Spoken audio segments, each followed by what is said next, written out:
across the UK, on DAB+, on your smart speaker, on your smart TV, and on your side. This is Talk.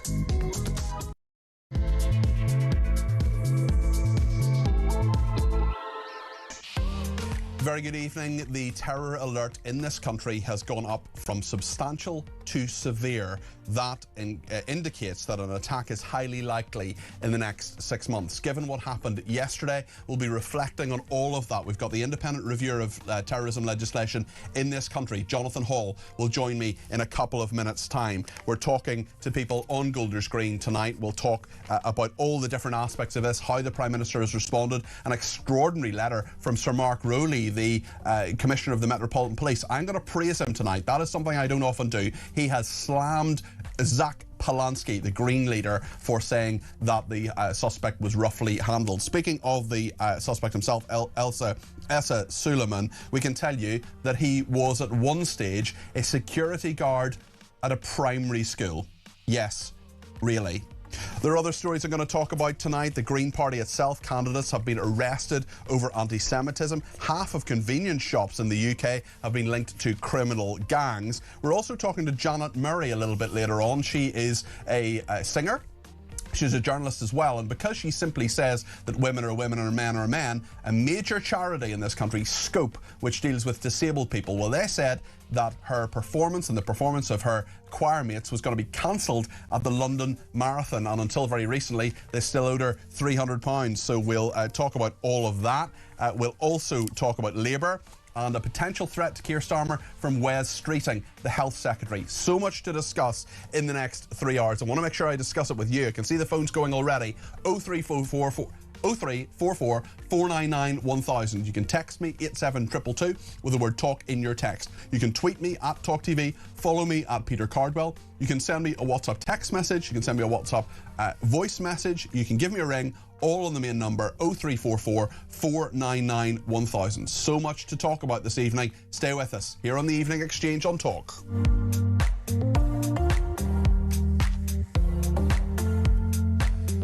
Well, the Prime Minister last night said he would go as soon as he could to Golders Green, the scene of that horrific attack where 2 people were stabbed. He finally made it there today. This is what happened.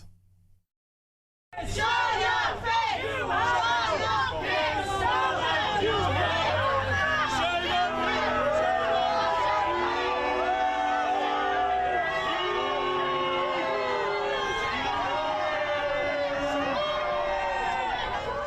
A heavy police presence, and as the Prime Minister's car was going past, many people jeering him, many people heckling him for his response. Just listen to what he said. This is part of what he said at Downing Street a little bit later on in the day. Just listen to this and think what I expect you'll think what I thought, but just listen to what the Prime Minister said today.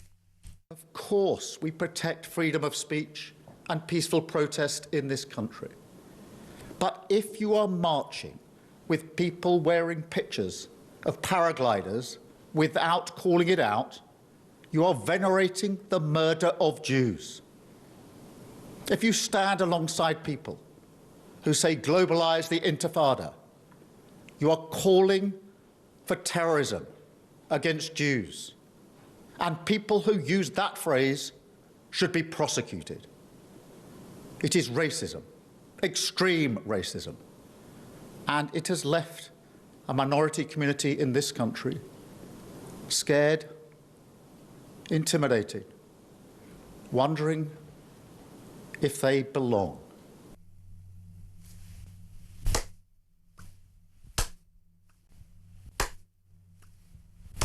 Well done, Keir Starmer. Slow hand clap from me. You finally worked out what every single listener and viewer of this station has known for the last 2.5 years, has known since the 7th of October 2023, that all those things were true. These marches are hate marches. They're venerating, as he says, the murder of Jews. Why didn't you say that 2.5 years ago? You've been Prime Minister for nearly 2 years. Why haven't we heard you say that before? Why haven't we heard you talk about globalise the Intifada? Seriously, Keir Starmer, you finally got it. And all it took was for 2 people to get stabbed. Seriously? You're the leader of this country. You have awesome power. You have a huge majority. You can do basically what you want. It's time you sorted this out. Do it now. Well, for some suggestions on how this could be sorted out, I'm delighted that Jonathan Hall, KC, who's the independent reviewer of terrorism legislation, is with me now. Jonathan, there's so many angry people, I think I'm probably one of them, with what is happening right now in our country. You're a cool head, you're a sensible person, you're someone who is a King's Counsel. What should happen now, particularly when it comes to the marches? I think that there should be a moratorium on the marches, and the reason is if people are demonizing Jews and Israelis and what they would call Zionists, it does paint a target on the back of Jews. And all it takes is someone who's mentally disordered and deeply anti-Semitic, or a member of, or someone who just hates Jews, or someone who's a member of Islamic State to say, I've got to act about it. So, I mean, I've been thinking about this. Someone will say to you, you should always protect the right to protest, and it's certainly true that you should. But there are a hierarchy of rights, as lawyers like to say. There's the right to protest, and there's the right to life. As a terrorism person, I know that the key thing about national security is to protect right to life. And there is an emergency now, and it's not just about literally not dying, it's also about simply being able to go about your business in London as a Brit who happens to be Jewish, but as a Brit. That seems to be an emergency. So, you know, I agree. That would be an infringement of people's rights to protest. But since these protests don't seem to be able to happen without the sort of demonization that I've described, I think a pause or a moratorium would be a sensible suggestion, because we've got an emergency with our fellow citizens being attacked in this country. And I'm afraid it's no surprise to see the threat level go up. It's not just about what's been happening to the Jews, it's also other reasons as well. But I mean, if you were a betting man, you would say there will be another attack, and that attack will be fueled by anti-Semitism. So I think that's what I would say. It's not my call. I mean, I look at the sort of arc of terrorism history. I know that in 2005, when there were the attacks on the London Underground, the Prime Minister of the day was willing to say, I'm going to pick a fight and do whatever it takes. I think some fights need to be picked with anti-Semitism. What are those fights? How do they need to be picked? And is it possible to draw a line from those protests, from the reaction to the 7th of October and those pro-Gaza protests, to what happened yesterday? It's possible to draw a sort of shady line, but not a firm line. It's impossible to say that any particular attacker, it was a particular word that they heard. But I mean, you know, there's a principle in national security called the precautionary principle. If you see a coincidence or a concurrence between something happening, as we have between the marches and the hatred towards Jews and Zionists, and then the attacks, then it's reasonable to say, I can't be sure, but because the right to life is so important, and because we've got a set of people, Brits, in the capital, unable to go about their lives, then you take the view, I can't prove it 100%. But I think it's worth pausing it for the moment. And I mean, if you've been following these things, I'm sure you know that before the Bondi Beach attack, there was a rising tide of attacks on Jewish restaurants and property damage. We've seen the property damage claimed by this shadowy group Al Yameen. Now we've seen a physical attack claimed by Al Yameen. We've got no idea as to whether or not this individual was inspired or tasked or whatever. But there's obviously an escalation. And it's an escalation that seems to be driven by hate. So that's what I'm saying. I don't say it with any pleasure. As it happens, when the 2023 Hamas attack happened, I took the view that it was right to allow protests to happen, even if they're deeply critical of Israel. But I'm afraid the history seems to have shown that these cannot take place without incubating hate. When we look at what the Prime Minister has said there about people who are wearing the images, for example, of paragliders, which was a way that Hamas terrorists got into Israel from Gaza and murdered, maimed, kidnapped, raped innocent Israelis. He's talking about globalise the Intifada as well, and how that is a term about the extermination of Jews, and that is certainly something that I have a major issue with. What is your view as the independent reviewer of terrorism legislation of how the legislation is being implemented, particularly by the Metropolitan Police in regard to these marches? Because I've seen them, we've all seen it, well, I've seen it in person, but many people, of course, have seen it on television as well, where there are people holding up, whether it's images of paragliders, whether it's support for Hamas, whether it's support for Hezbollah, and there have been some arrests, certainly there have, but there's so much more that could be done. Well, I think they've got better. I mean, it was a pretty sluggish start. I mean, if you remember, to begin with, there were the calls for jihad, and those were excused because jihad's got a number of different meanings. I mean, that's total rubbish.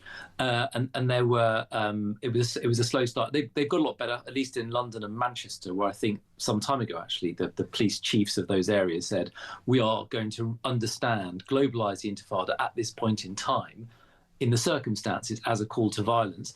I think there are other things which I find deeply troubling, and I think would draw a line to terrorism. One of those actually is a conspiracy theory that Zionists control the UK. If you go past Parliament, quite often there's someone holding that sort of sign. Zionists control the UK, and that sense that actually there are these shadowy figures, these elite Jewish figures who are controlling everything, will, I suspect, drive some people to say, well, I've got to take action to try and deal with it because they're controlling everything. What else can I do? My vote doesn't count because the Jews are going to overrule me. I've got to take action and use violence. So, I mean, I think that the Prime Minister, if I may say so, I think was right to make it clear from the government's perspective that they see globalise the Intifada as a call to violence. I don't think it's necessary for the Prime Minister to do it, but I think it's welcome that he's done it. I think there are other phrases and other things that are being said publicly which are the same thing. It's vilifying and demonising Jews and Israelis, which, as I say, paints a target on their back. I mean, in terms of terrorism legislation, terrorism legislation actually is there, and it's tragically going to deal with these plotters and attackers. But it's pretty obvious, isn't it, that the police can only be so many places at any one time. There is a deep well of anti-Semitism. It is being inflamed on the streets. It is being given body on the streets. And so I think that in legal terms, I would be looking at the level of law below terrorism, so laws about protest, laws about stirring up racial hatred, as being the way to deal with it. In terms of terrorism, well, there's going to be a new state threats tool, which will make it a bit easier to prosecute some of the Iran-backed activity, if that's what it proves to be. But ultimately, you've got to get a level below that to make a real difference, I think. As an independent figure, I'm sure you don't want to be drawn on party politics, especially when there's a local election coming up. But if we talk in general terms, Jonathan, if you're happy to, there are... Well, let's see. Well, let's see. I'll ask the question anyway and see how we get how we go. There are, shall we say, a number of politicians, some who've been arrested today, and I don't want you to comment on that specifically, but there are certainly a number of politicians who a strong argument can be made, and indeed Sir Mark Rowley has written to one of them today, to argue that they have not been helpful in this. What is your reaction to that? I've got my own personal reaction, of course I have, but I mean, publicly, I'm not going to comment on the day before an election. I'm not a political figure, I'm a lawyer, so fair question. Completely fair question, by the way, but I'm not going to comment on it. I totally understand. Is there a way for, maybe I can attempt once more, is there a way for public figures to be responsible in how they support people like the police and support people like you when it comes to a review, your constant review, but also the implementation of terrorism legislation? Well, I think that, I mean, I'm just thinking, drawing back a bit, it would be a total gift to Iran, a total gift to Russia, and a total gift to China, frankly, if we all pulled ourselves apart. Now, this may not be a very popular thing to say, but we do need the government, and that means we need the government of the day to take action. Ultimately, they have the microphone, they have got the power. So although I completely understand people who are furious with politicians, the police, whatever, ultimately we need them. And that means all politicians, I think, have a duty in a national security emergency, which I think there is, to try and pull together to deal with this. Because ultimately, arguing amongst ourselves is not going to make a difference to people who are frightened to go down the streets. Can I ask you about Iran specifically? How do you assess the threat from them, particularly when it comes to the anti-Semitism on our streets? Yeah. Well, I think, I mean, there's some good analysis from from the US specialist, a guy called Matt Levitt, very good analysis. He says the chocks are off, basically. Iran used to act with a degree of restraint.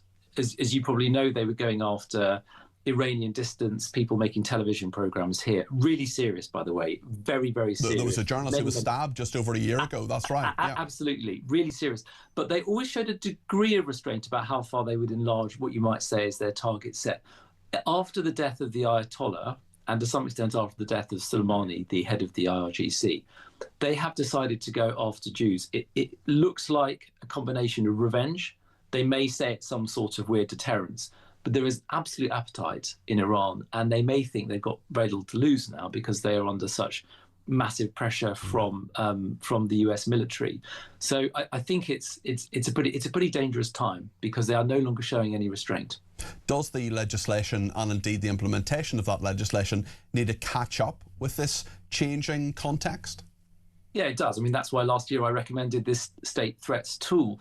If you're a spy, you may be able to get access to the UK, but you may well not be, and you've got to hope that a lot of intelligence officers have been expelled from countries like Russia and Iran. So you're going to use the internet, you're going to recruit people, you're going to recruit proxies. Now, if I'm a proxy and I'm going to go and do a job for £1,000 and burn a synagogue down, I'm going to say I've got no idea who I was doing it for. It's just simple arson if I get caught. What you need to do is to create, and this is what I think the new law when it comes in will do, is to say, doesn't matter, you're doing something which you knew or ought to know would be useful to a foreign intelligence service. And I mean, it's funny, isn't it? We think about foreign intelligence services as spies getting information, but we ought to know, and this is as old as hell's actually, foreign intelligence services engage in sabotage. It's a very effective tactic in order to undermine the country in which we live. It both has the immediate effect on the victims, but it has what they call a cognitive effect. In other words, it makes people frightened and uncertain. So we know it's what they do, and I think that the law can add a sort of deterrent punch. Just one more question, and I wonder just about the online aspect of this and the fact that, yes, there are people on the streets, but there are people who are being radicalised online. Can the legislation actually keep up with that? Because I see even things like the Online Safety Act, when it comes to, we talk about this quite a lot in regard to exposure and worries for children, for example. When it comes to terror, when it comes to division, as you've rightly talked about there, can the legislation keep up? Can the police keep up when it comes to radicalising people and encouraging them and communicating with people and trying to get them to carry out these acts? I mean, I'll give you a short two-word and very pessimistic answer. The answer is no. The answer is no. The Online Safety Act is not going to do what people think, which is you see a Telegram channel running propaganda for Al-Yameen. There is no magic red button, which the government or Ofcom or the police can push and require often US tech-based companies, US-based companies, to remove them. They operate on different standards. I mean, all I will say is we've made a start in the UK with the Online Safety Act. It is imperfect. I think, and I'll say something which you may think is ridiculous, I think there'll be 15 more acts of parliament to deal with this phenomenon. The technology the technology is racing ahead, and every time you think you might have worked out a way of solving it, you'll get something new. Artificial intelligence is going to change things enormously. So I think we're really at the foothills. I think the only thing I can offer is let's be honest about the difficulties in dealing with it. So no more slogans about what is illegal offline is illegal online. I think we've got to be brutally honest, and then we've got to build up from there. This is really hard. You're right to raise it. It's really difficult.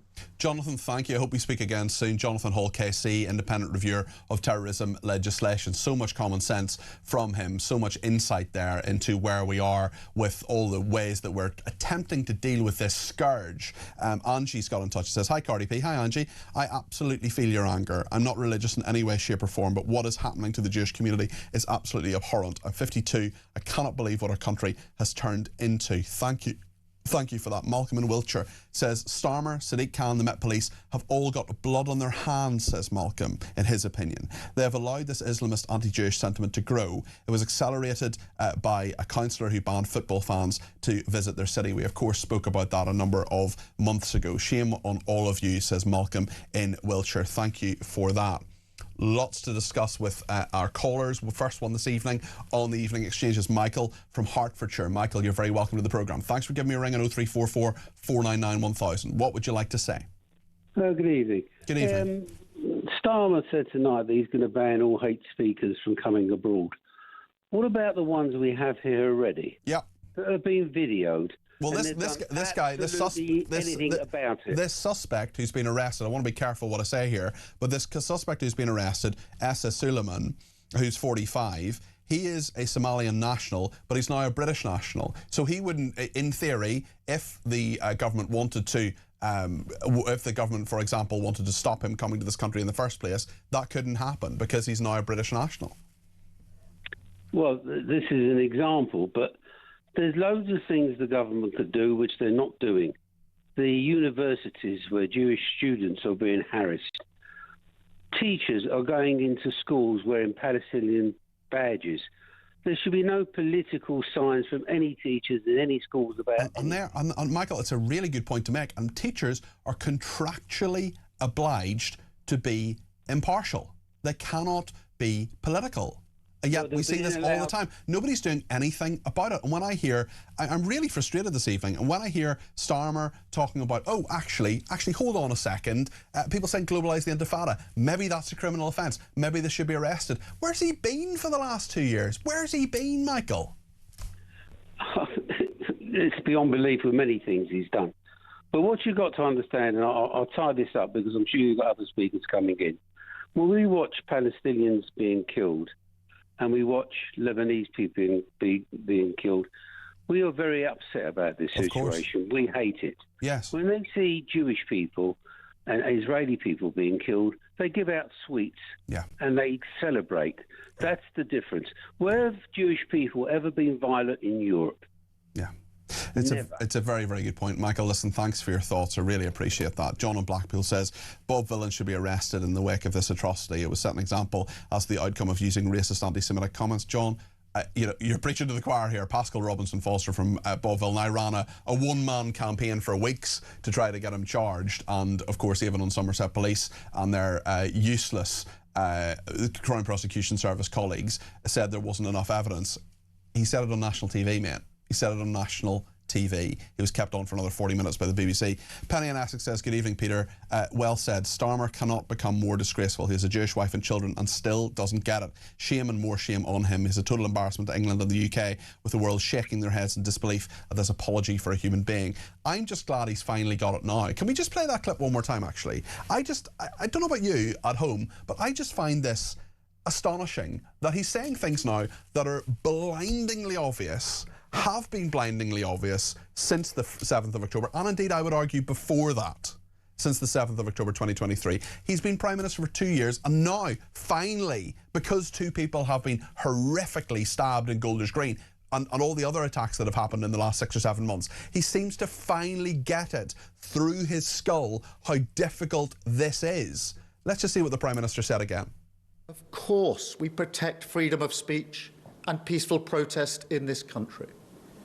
But if you are marching with people wearing pictures of paragliders without calling it out, you are venerating the murder of Jews. If you stand alongside people who say globalise the Intifada, you are calling for terrorism against Jews. And people who use that phrase should be prosecuted. It is racism, extreme racism. And it has left a minority community in this country scared, intimidated, wondering if they belong. And why are they wondering if they belong?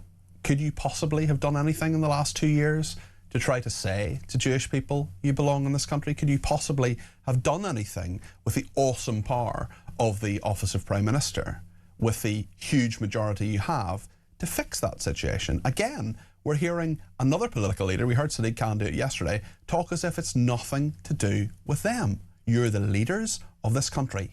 Sort it out. Margaret in Birmingham says, Starmer has buried his head in the sand for too long. The speech should have been made months and months ago. Margaret, absolutely spot on. What do you think? 0344 499 1000. We'll go to the debate desk and speak to Candace Holsworth and Leo Watson, who'll be with us in a second. Stay with us.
sent us a picture that made me feel so ashamed. We look like hoarders. Chris Marshall!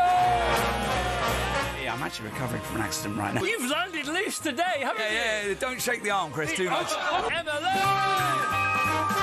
You're with Danny Boyle, who's like the maddest director ever. He's got so much energy. He's like you.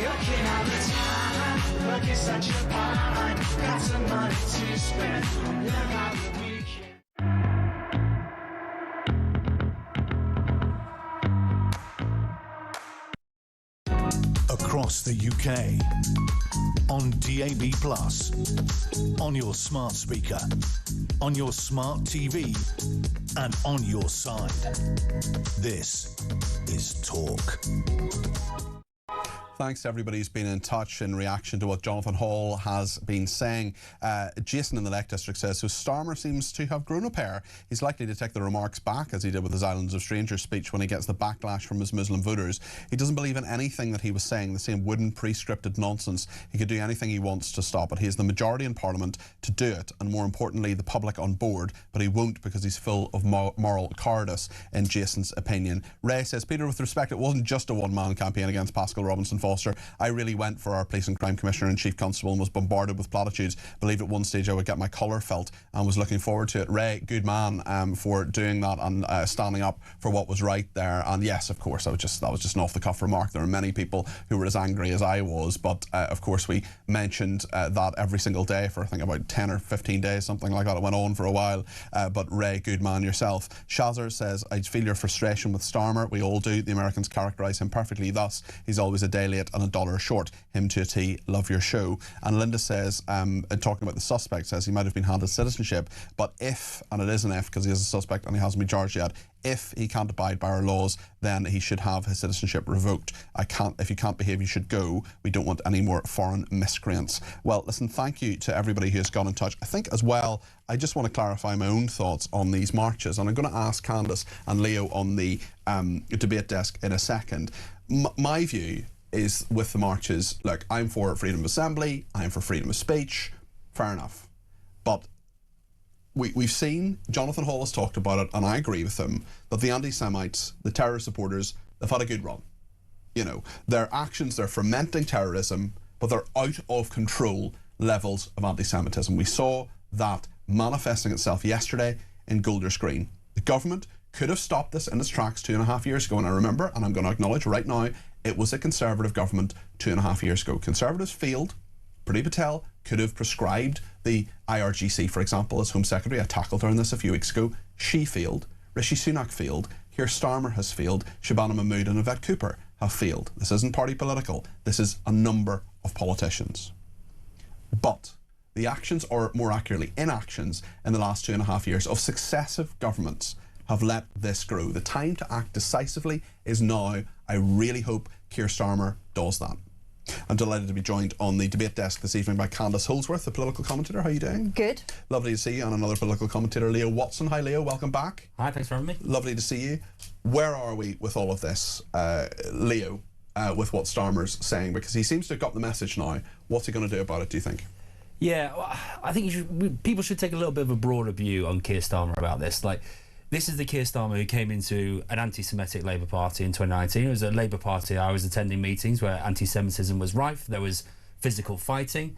This man came into the Labour Party to clear the scourge of anti-Semitism within it. And he did a good job in doing so. And he did that with Morgan McSweeney. There is no doubt about it. Absolutely. The one thing that we can all say, and hopefully all agree on, they did a wonderful job doing that. But he hasn't done that with the country, Leo. There is room to manoeuvre, and I think room to grow. We haven't done enough, and that is true. And it's quite clear the Jewish community doesn't feel safe. My Jewish friends are talking about not just leaving London, leaving the country. This is a abhorrent situation that we're in. Why has it taken 2 years for the Prime Minister to get it? The stuff he's saying today, he should have been saying 2 years ago. I think he said similar things, but there has been inaction. There's not been enough money thrown at it. He's the Prime Minister. No, I agree, and there's an uncomfortability about wanting to enter communities and try and solve this problem and really get to the nub of it. Why is that? Because of a racism issue the other way, and we saw it with the the child sex abuse cases as well. Mm-hmm. The time has come for muscular action.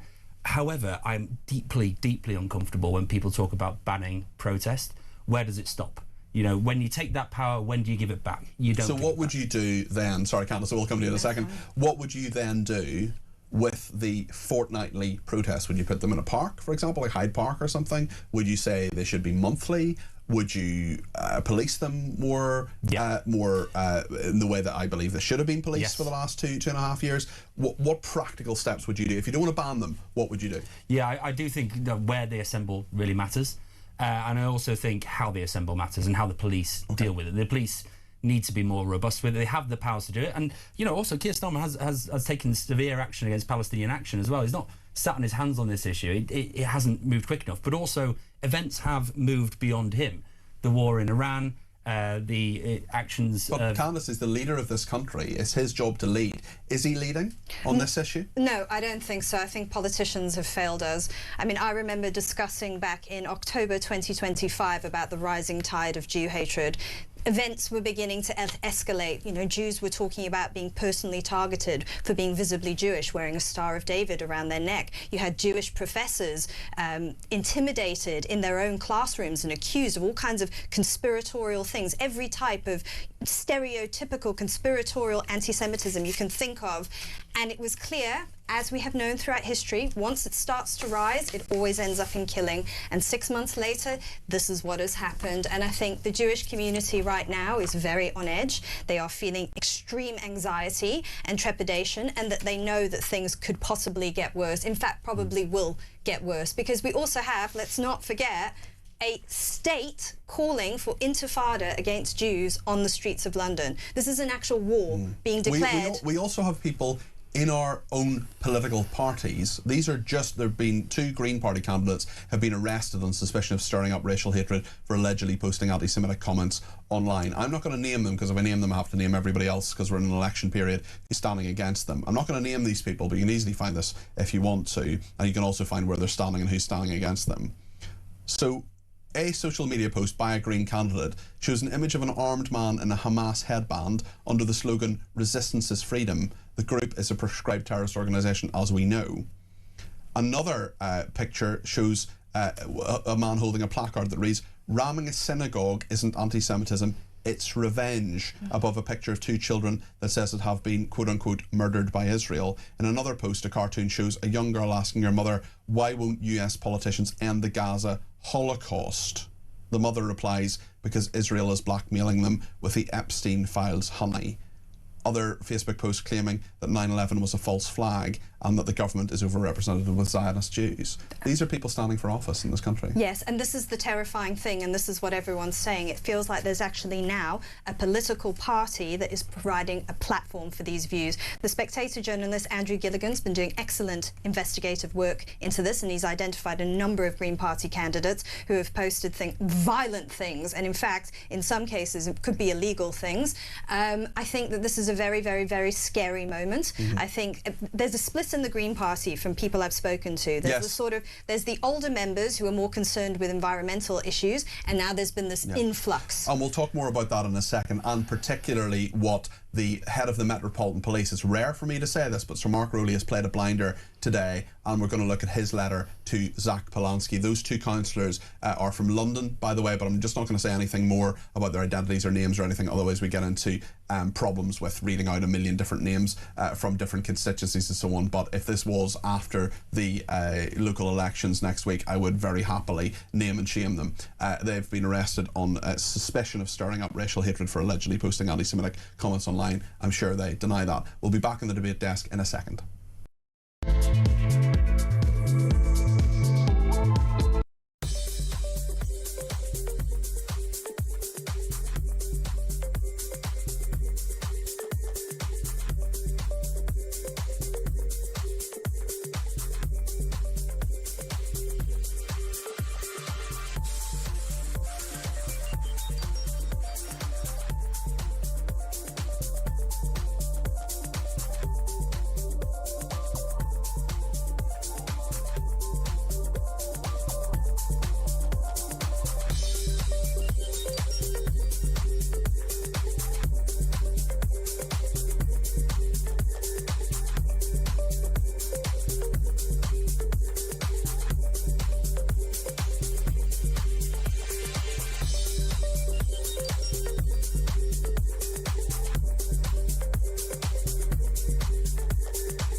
across the UK, on DAB+, on your smart speaker, on your smart TV, and on your side.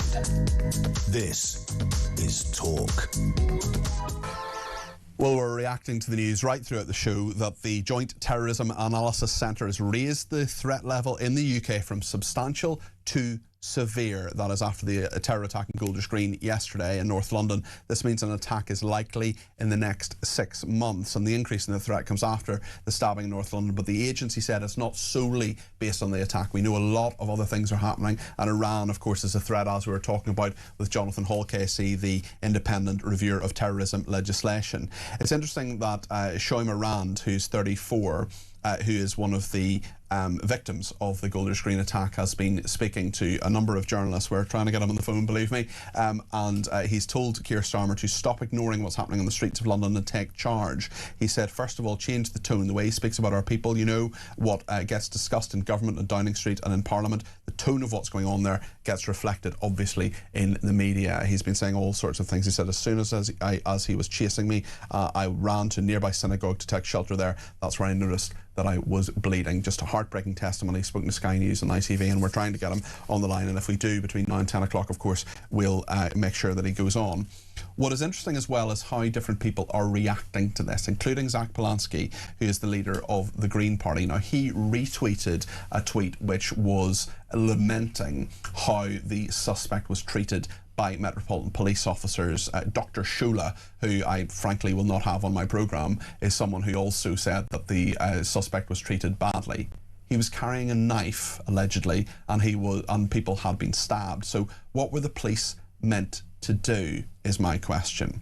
Well, fascinatingly, and this is a very rare thing to happen, Sir Mark Rowley, who is the Commissioner of the Metropolitan Police, someone I've been very, very critical of, particularly in the last 2.5 years. I'm going to say, well done, Sir Mark.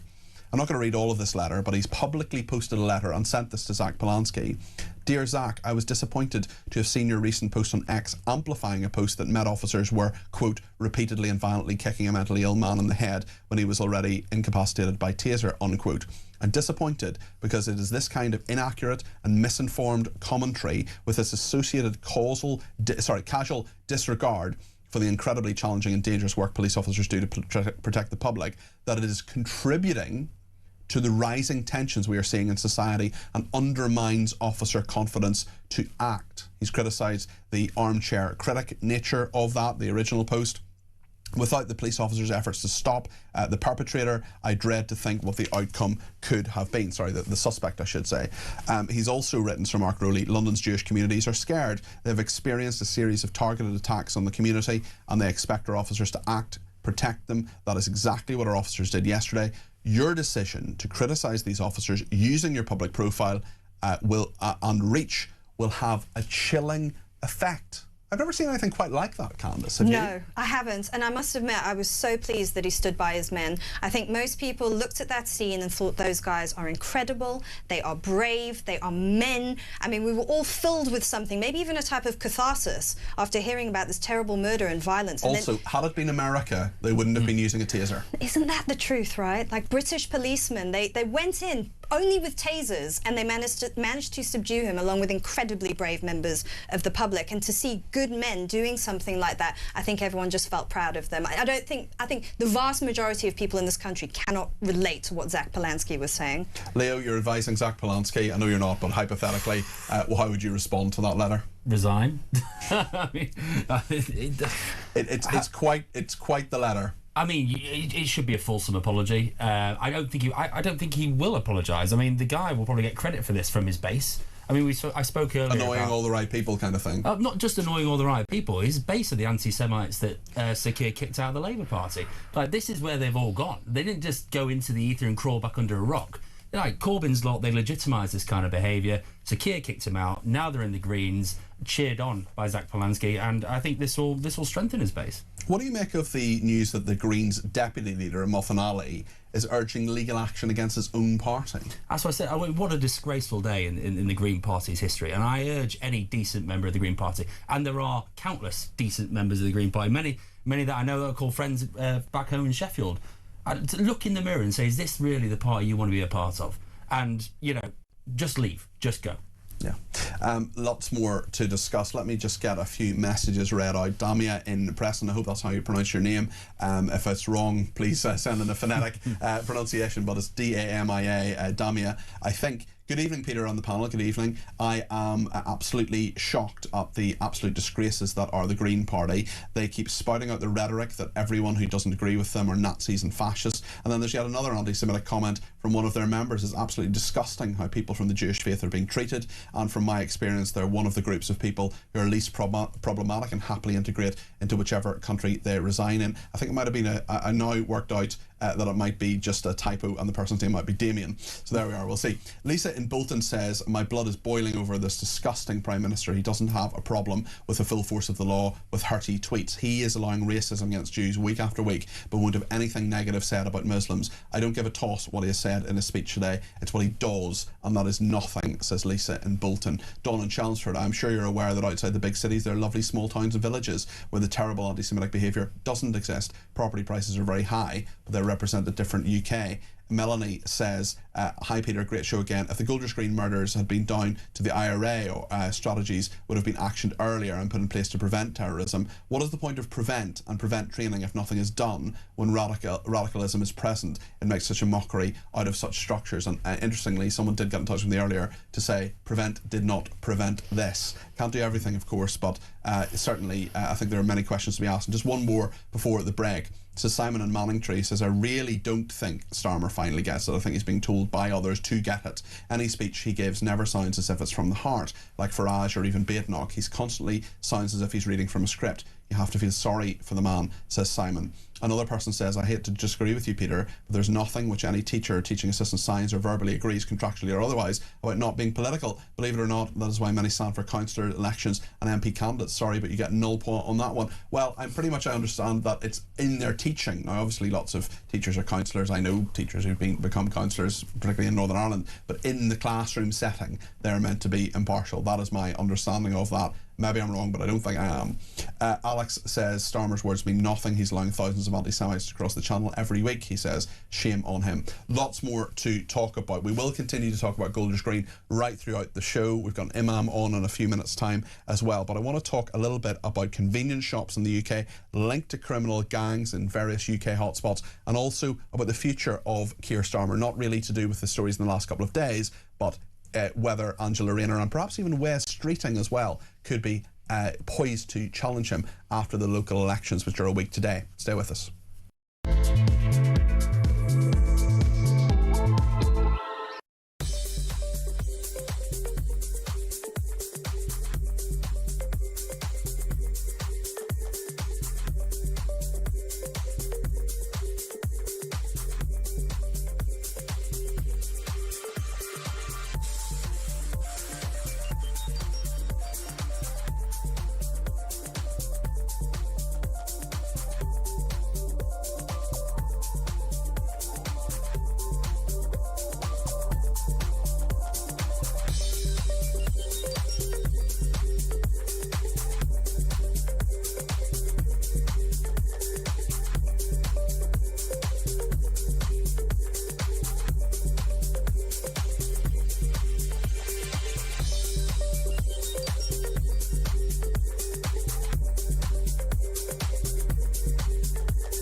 And they sent us a picture that made me feel so ashamed. We look like hoarders. Chris Marshall! Yeah, I'm actually recovering from an accident right now. You've landed loose today, haven't you? Yeah, don't shake the arm, Chris, too much. Emily! You're with Danny Boyle, who's like the maddest director ever. He's Yeah. got so much energy. He's like you.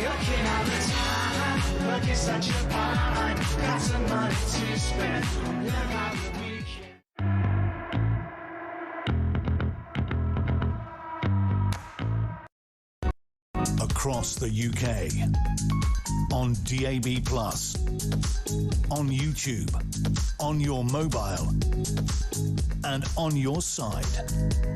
This is Talk. It was meant to be Damien. There is nobody called Damia. It is Damien who texted in, fat finger, sorry for making your life hard. Damien, it's absolutely fine, but thank you for that. Steve says this is a cancer on our country, anti-Semitism. The only way to sort it out is to remove it. The politicians allowed this to fester, and none of them have got the guts to remove it. It started with Blair, and every government since has been complicit. Bridget in France says the same old rhetoric from Starmer when he talks about wearing paragliding images on their backs. Please tell me what happened to these individuals. He talks about free speech, something he's been trying to shut down and still is when it suits us. Remember Lucy Connolly and Peter Lynch. Don't believe a word out of his mouth, says Bridget. Mike in Cheshire says, good evening, Peter. Starmer's speech is a soundbite of platitudes. There'll be no action taken against the hate marches and anti-Semites. Hot air, bluster and dishonesty, in Mike's opinion. Mark my words, these words will make no difference to the situation. Well, we will see, and I hope they do. I'll remain optimistic on that point. I'm going to talk about another couple of stories now, including about Starmer's future, but we'll get to that in a second. Half of convenience shops linked to criminal gangs in UK hotspots. This is an astonishing story from The Times. Candace, tell us your thoughts on this. Yeah, so I think that this is really shocking, because I think most of us have noticed that many high streets are becoming a lot more seedy. You know, there's all these like weird shops popping up, like these candy mini marts, and there's a huge amount of barbers and like dodgy little nail bars. But actually, we know that vape shops as well, not all of them obviously, but some of them are used in grooming children. Oh, I did not know that. That is really shocking. They give them vapes and they groom them through that. Oh my God, there's been yes. lots of investigation into that. Meanwhile, the legitimate shops are all closing down. I mean, my high street, there's no more hair salons because the costs of running a hair salon are so high. You know, making rent but also employing lots of people, particularly young people, has just made it impossible. There's a lovely cafe near me. I try to go as often as I can. The manager told me their rent has just gone up 35%. Yes, and with employment taxes going up as well, particularly the minimum wage, when you've got to bring on trainees, it's just making it impossible to do business. So I think that's going to be very bitter for a lot of legitimate shop owners who are trying to survive in this very tough environment, to see basically what could be criminal enterprises thriving and flourishing. Leo? Well, I think you're doing a great job despite the hair salons on your road shutting down. I think you're still doing a fantastic job, if I may say so myself. But I think the... don't give me that look. It's trying to be nice. We've got a whole team downstairs that helped me out, let me tell you. Yeah. You don't want to see the before pictures. You don't want to see the before pictures. That's it, right? What would we do without them? Very true, very true. But I mean, it's no surprise to me. I mean, there are so many odd, fake, illegal shops. I mean, but again, the police and the criminal justice system has been chronically underfunded for 14 years before this Labour government came in. They're trying to fix the problems that they were given, but the size of it was just allowed to get absolutely out of control. And let's not forget where that started. Let's talk a little bit about about Starmer, and just before I do, actually, I want to talk about what Trump has said about Starmer.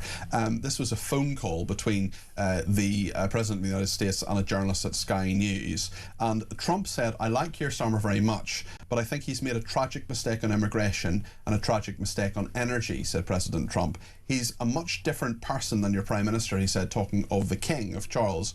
"Your Prime Minister has to learn to deal the way he deals, and he'll do a lot better," speaking of King Charles. Leo, what do you think about that? I don't care what a bully, a thug, and frankly a racist says, so doesn't bother me at all. Even though he's the President of the United States? No, he's a bully, he's a thug, he's a racist, he's no friend of this country, don't care what he says.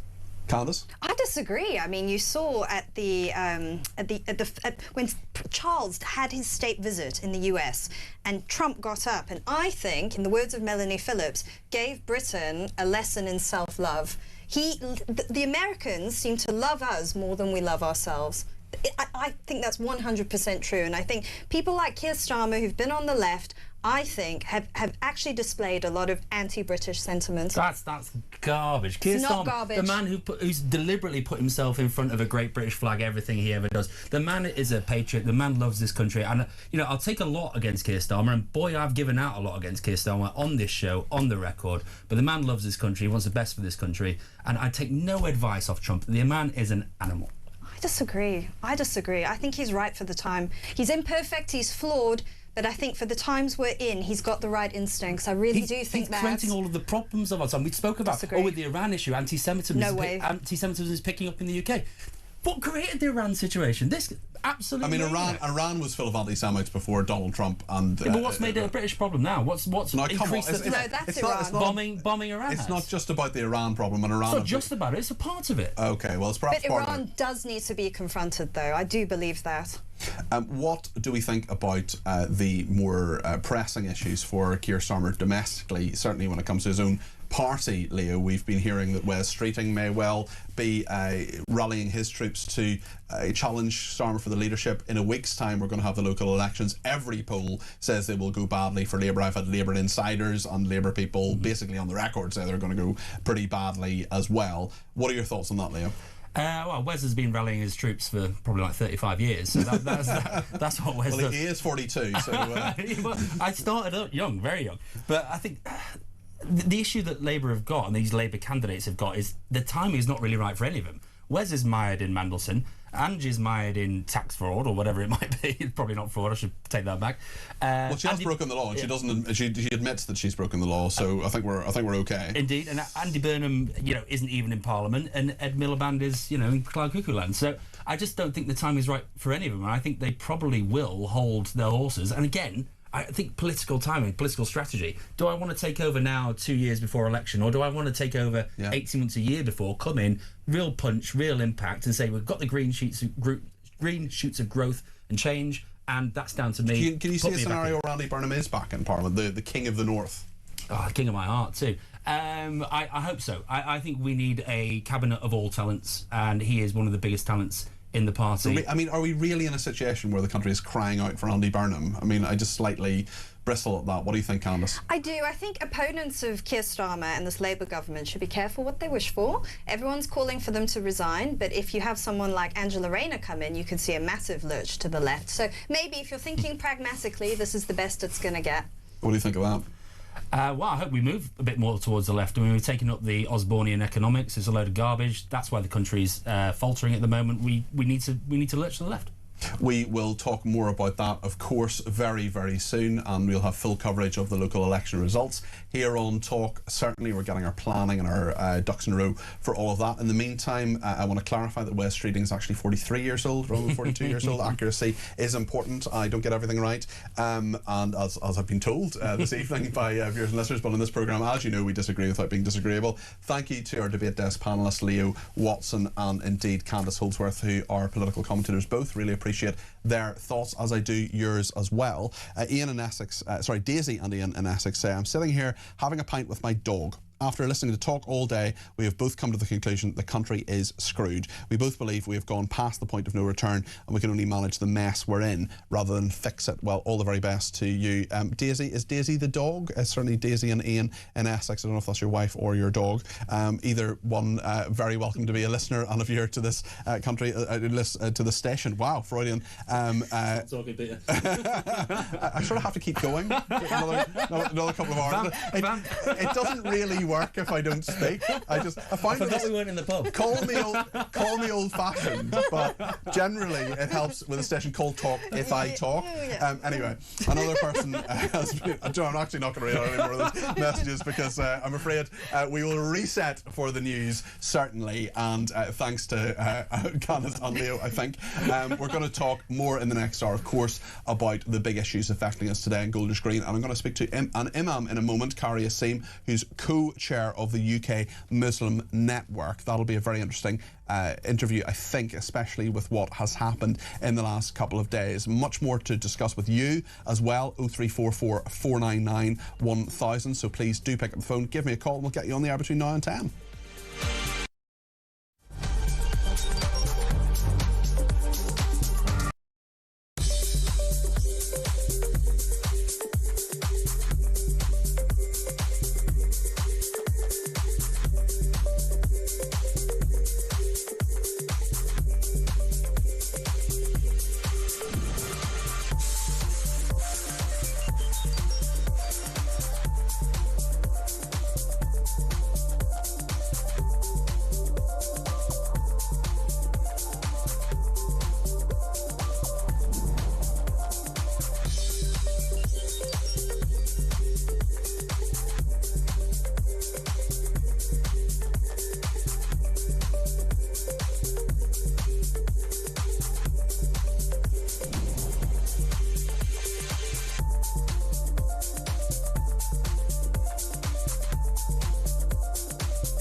across the UK, on DAB+, on your smart speaker, on your smart TV, and on your side.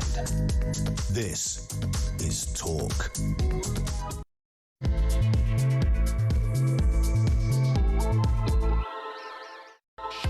Very good evening. It's just gone 8 o'clock. I'm Peter Cardwell. Thank you to everybody who's contributed to the programme so far. Loads of calls, texts, tweets and voice notes coming in, and we will get to as many of them as we can between now and 10. There's one major story you want to talk about. That is the fallout from Golders Green, the ridiculous and awful and dreadful and scary anti-Semitism that is in this country, and how we stand up for our fellow citizens. So much to discuss. We'll also be talking a little bit later on in the programme to someone who was banned from singing at the London Marathon by a charity because she believes women are women and men are men. Yes, really. We'll talk to that person. We'll see what on earth has happened there. We'll also be talking a little bit later on to someone who's interviewed the Prime Minister today, Lauren Bell-Cross, the political editor of the Jewish Chronicle, about what he has been saying. And also British high streets breeding crime. This is a really, really concerning story about quite a lot of convenience shops linked to criminal gangs in the UK. So much to discuss between now and 10, and I want to get your voice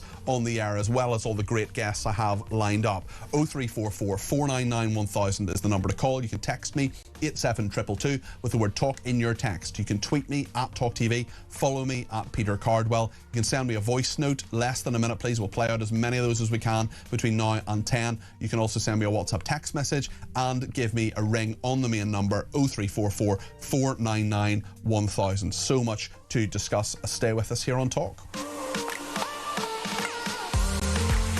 Zara Sultana has just responded to what Sir Mark Rowley has said. We were talking a few minutes ago about Sir Mark Rowley and what he has done. He's written to Zach Polanski, the leader of the Green Party, saying that Zach Polanski's rhetoric is not helpful, and it's actually, well, I'll just quote what he is saying here, actually. He said that, this is Sir Mark Rowley, the Commissioner of the Metropolitan Police, talking about Jewish people. They've experienced a series of targeted attacks on the community and they expect our officers to act, protect them. That is exactly what our officers did yesterday. Zach Polanski had been critical of them. Your decision to criticise these officers using your public profile and reach will have a chilling effect, says Sir Mark Rowley.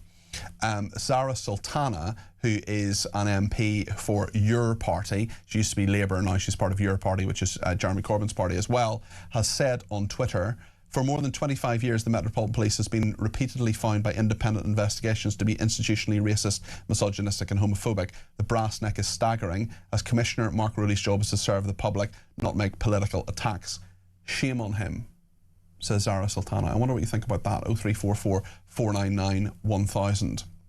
We're going to talk now, in just in a second, to an imam who's the co-chairman of the UK Muslim Network. But I just want to give you a little sense of what the Prime Minister has been saying today. This is what he said earlier on about the aftermath of the Golders Green stabbing yesterday. In the aftermath of an appalling attack last night in Golders Green, a terror attack in Golders Green, it is important that we come together very quickly now to take the necessary action. An attack on our Jewish community is an attack on all of us, and we have to approach it in that way.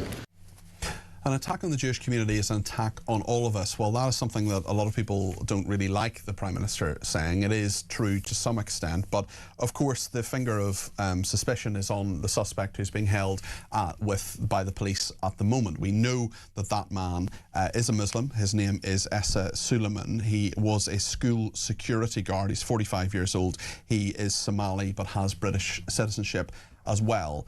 One thing that so many people, so many politicians and many stations as well, I would argue quite a lot of TV stations and newspapers shy away from, is asking the tough questions of the Muslim community when things like this happen. Well, I'm very much like to welcome Imam Kari Aim, who's co-chairman of the UK Muslim Network, to the programme. Good evening to you. Good evening, Peter. How are you? I'm very well, thank you. Can you tell me, have you reached out directly to your local Jewish community? Absolutely. You know, we have been appalled by this violent attack and Golders Green on two British Jewish citizens. And I think this is also really disturbing because this is not the first time. There have been series of attacks in Golders Green, which is very close to the many synagogues, as well as is the heart of the Jewish community in Britain. And so this deeply concerns us. And as an imam, along with other imams, I have issued a statement of condemnation. I've reached out to not only my local community, but also to Jewish friends across the country. And many of us actually are joining some of the walk in Golders Green to show solidarity, just like the Jewish community and other communities have reached out at times of violence and attacks on places of worship and on people of faith over the years.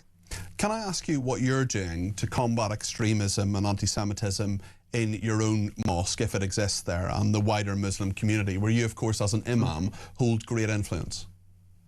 Yeah, I think so. I have spoken to many rabbis, and we are working together collectively to raise awareness. What about your own community, though? Yeah, so we in our own community, we've spoken on these issues to actually say that people should not conflate the Jewish identity with whatever's going on across the world or in the Middle East. We cannot conflate the policies of the Israeli government with the people of Jewish faith in our country. Any act of violence or intimidation directed at individuals because of their faith or identity is utterly unacceptable, and our faith does not allow that either. You know, our faith, Islam, actually encourages that we need to have communal relations with other faith communities, including the Jewish community. There are many Muslims who use the Quran to actually justify some of their Islamism. There are many Muslims who look at those texts and interpret that in a very different way to what you're talking about. How do you deal with them? So we are raising awareness in terms of having sessions in mosques and also in community centres to help people understand that the twisted interpretation from time to time from Islamist is not the orthodox position of the Muslim society. Otherwise, you can imagine that over the years, over the centuries, you know, the landscape would have been very different. And so an attack on a person of Jewish faith or Christian faith or any other faith is an attack on all of us, because ultimately this is like we need to protect each other's dignity, each other's places of worship, and each other's freedom to express their religion. There is an increasing Muslim population in this country. It is driven to some degree at least by immigration. Anti-Semitism is soaring as well. Do you see these facts as related? Anti-Semitism is a cancer in our society that needs to be rooted out. Anti-Semitism, anti-Muslim hostility, all of the forms of hatred, they are unfortunately on the rise. And I think a lot of factors have played a huge role in hatred increasing and polarization increasing in our country. So it's incumbent on all of us. And as an imam, I'm saying that... But where is it coming from? I think it's coming from on social media. Unfortunately, there's a lot of hatred. There's a lot of anti-Semitism.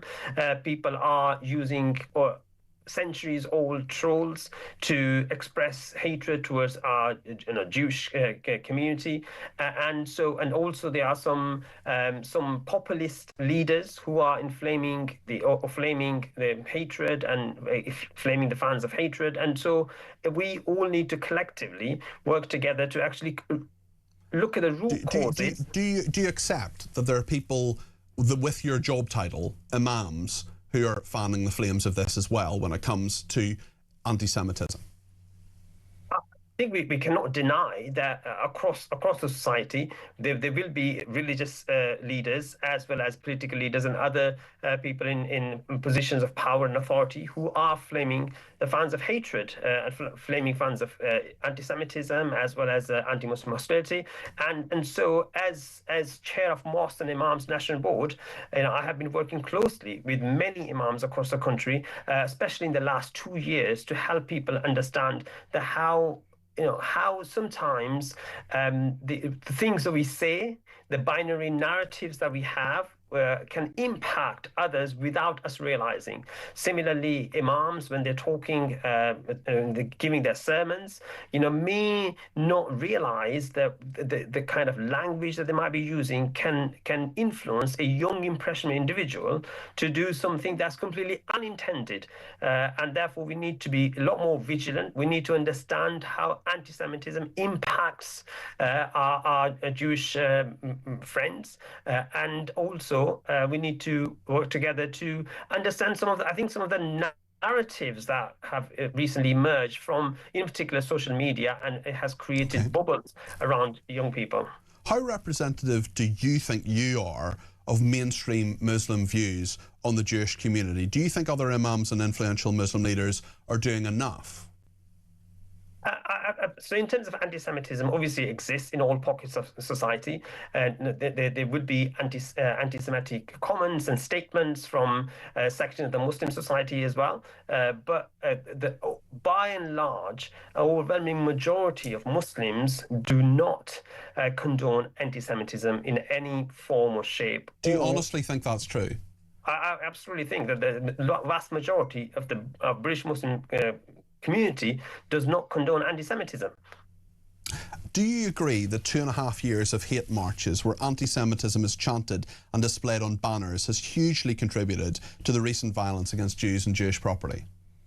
So I think the marches that have taken place over the last 2.5 years, they have been the participants of those marches have not been from a particular community. They've come from all sorts of communities. So, for instance, if I say so, in Leeds, where I'm based, it was actually less than one quarter of the participants came from the Muslim community, and so it's obviously these marches have at times intimidated sections of the Jewish community, and so we need to ensure that people have the democratic right to express their views, but also at the same time, no one in this country and in this era should feel intimidated, should feel scared, should feel frightened because of their faith identity or other protected characteristics.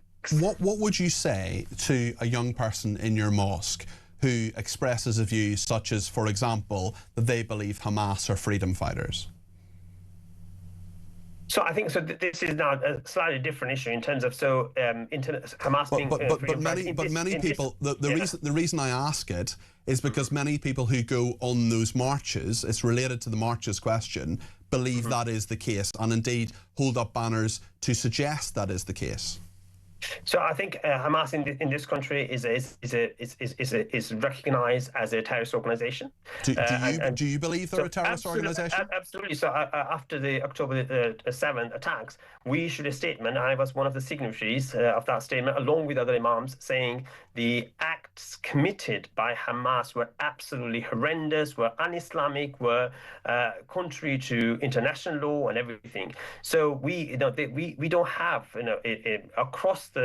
across the Muslim spectrum, there are diverse views, and some are absolutely against Hamas actions. Some, wherever, and also in our charities, in our institutions, we do not tolerate support for any terrorist organization. So if you had someone who, in your mosque, for example, expressed a view to say something like, for example, what the Prime Minister talked about today, globalise the Intifada, if someone said jihad now, if someone said from the river to the sea, do you accept that those three examples are anti-Semitic phrases?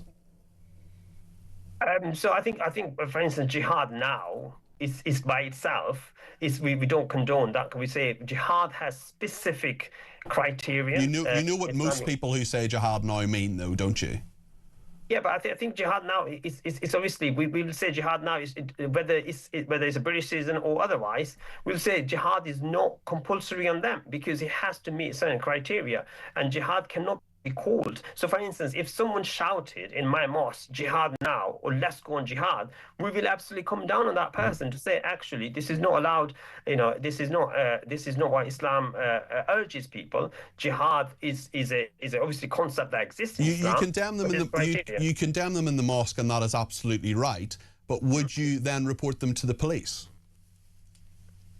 So we have working relationship with the police. So obviously, if somebody is crossing the boundaries, absolutely, the Muslim community does not want, especially those running charities, does not want anything, any one individual to disturb the whole peace in that institution. If someone in your if someone in your mosque said from the river to the sea, Palestine will be free, would you report them to the police? So I think first of all we will talk to them, because obviously not everyone means the same thing. It's trying to understand what they mean. So sometimes young people who are chanting those slogans do not even know what they mean.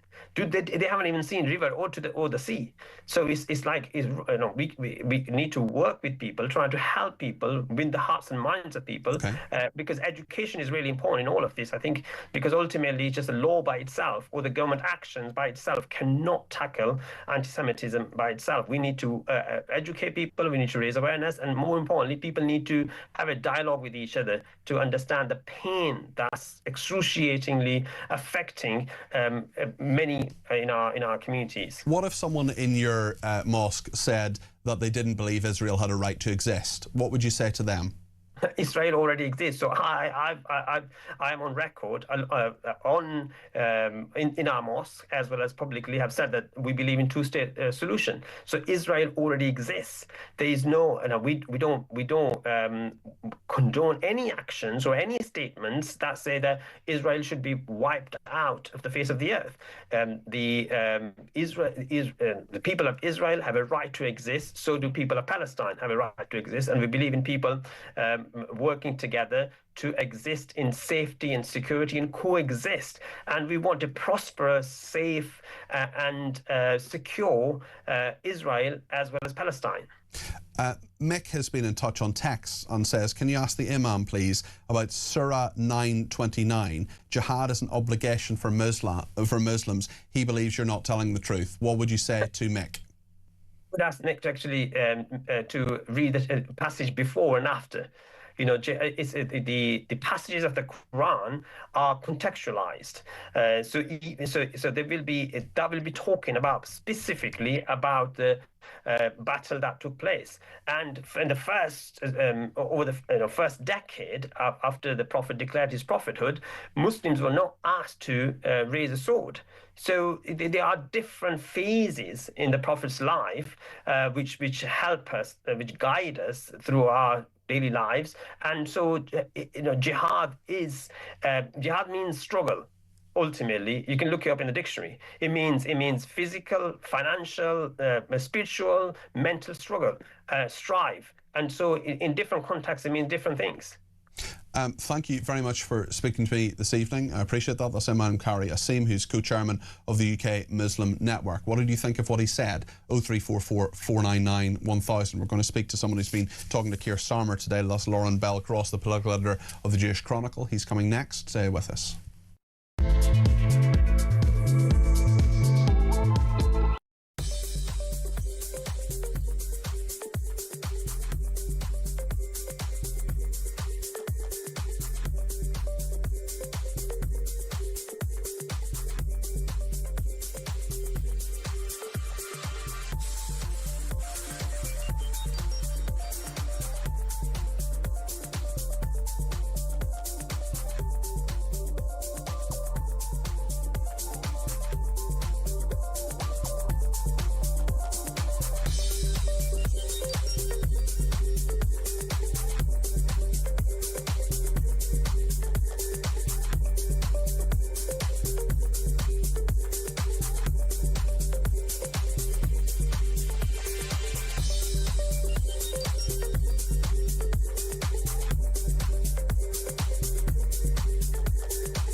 sent us a picture that made me feel so ashamed. We look like hoarders. Chris Marshall!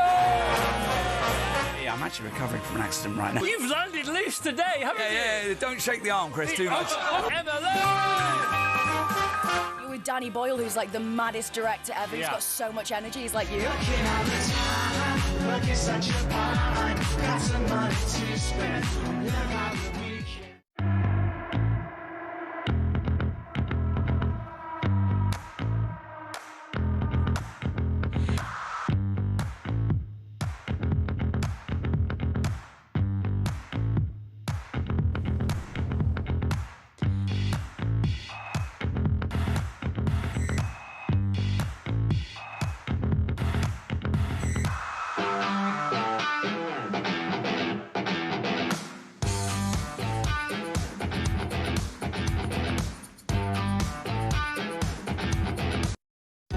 Across the UK, on DAB+, on your smart speaker, on your smart TV, and on your side.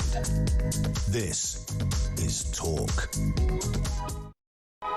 Thank you to Mary in County Down, who has texted in to say it's refreshing and heartwarming to hear the Imam condemning Hamas and anti-Semitism, and his outreach to the Jewish community is commendable, but I fear his work and that of the UK Muslim Network is overshadowed, and their moderate, decent voices are drowned out by hardline radical Islamists and those who are content to be led and influenced by them and their rabid anti-Semitism. But it's very important that Talk and other media continue to give prominent platforms to the Imam and his colleagues. Well, thank you, Mary, for that. John says the Imam's attitude shows one of the major issues the Jews and Christians are up against. You just can't get these people to accept any responsibility, says John in Jersey. Mark in York says this Imam is showing what is known as taqiyya. I think that's how you pronounce it. Apologies if not. He is struggling to answer you straight, and he has to think about what he has to say to make you believe him. Much respect to yourself, says Mark in York. Listen, you know, fair dues to him, Mark. He came on.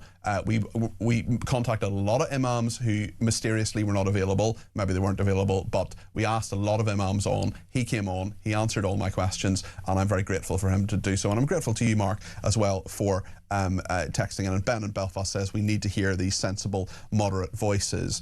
Another person says the only time I saw Starmer get angry is over Southport, but not for the three poor girls, but the anger of the British people. Speaking of Keir Starmer, the Prime Minister, someone who's been speaking to him today is Lauren Bell-Cross, the political editor of the Jewish Chronicle. Let's see a little bit of that interview now. Thank you for coming to Herzola Northwest. I mean, in this another awful terrorist attack against Britain's Jewish community, you heard the demonstrators outside saying Keir Starmer Jew karma. I mean, how do you feel when you hear those chants, and do you feel you're really doing enough to protect Britain's Jews? Well, this is an awful and appalling terrorist attack. And obviously there's been a series of anti-Semitic attacks, particularly in this area. And I know just how much concern and anxiety there is across the community. That's Lauren Bell-Cross's interview. You can read all of that in the Jewish Chronicle and see more video on their website as well, and on Lauren's Twitter. Lauren is with us now. Lauren Bell-Cross, political editor of the Jewish Chronicle. Thanks for joining us this evening. What did you make of what Keir Starmer said, and how was it received? We've seen him heckled today in Golders Green. I think when you talk about the wider mood of the Jewish community, there's a sense of frustration, exasperation, and I think increasingly anger. I don't think anyone is particularly surprised that another attack like this happened. I think the extra announcements in terms of the 25 million extra security and the announcement he made last week that he was intending to prescribe Iran's Islamic Revolutionary Guard Corps and is going to expedite that today, that will be incredibly welcome. But I think whether it's through Keir Starmer's best efforts or not, there is a sense of fear that there's seemingly good intent, good words, but nothing is done. People are still being attacked. And now whether that's something the Prime Minister can do, people expect him to do that. Well, he can. He can. He's the Prime Minister of the country. He can do basically what he wants. So this is the interesting point. I think in the interview itself, he talked about, additional security measures. He didn't actually rule out at one point sending in the army, which I think the French had done after a series of terrorist attacks, both on Charlie Hebdo, the newspaper, and on a kosher supermarket. And I think, sadly, it's a common sight in many European cities of seeing armed forces guarding various synagogues and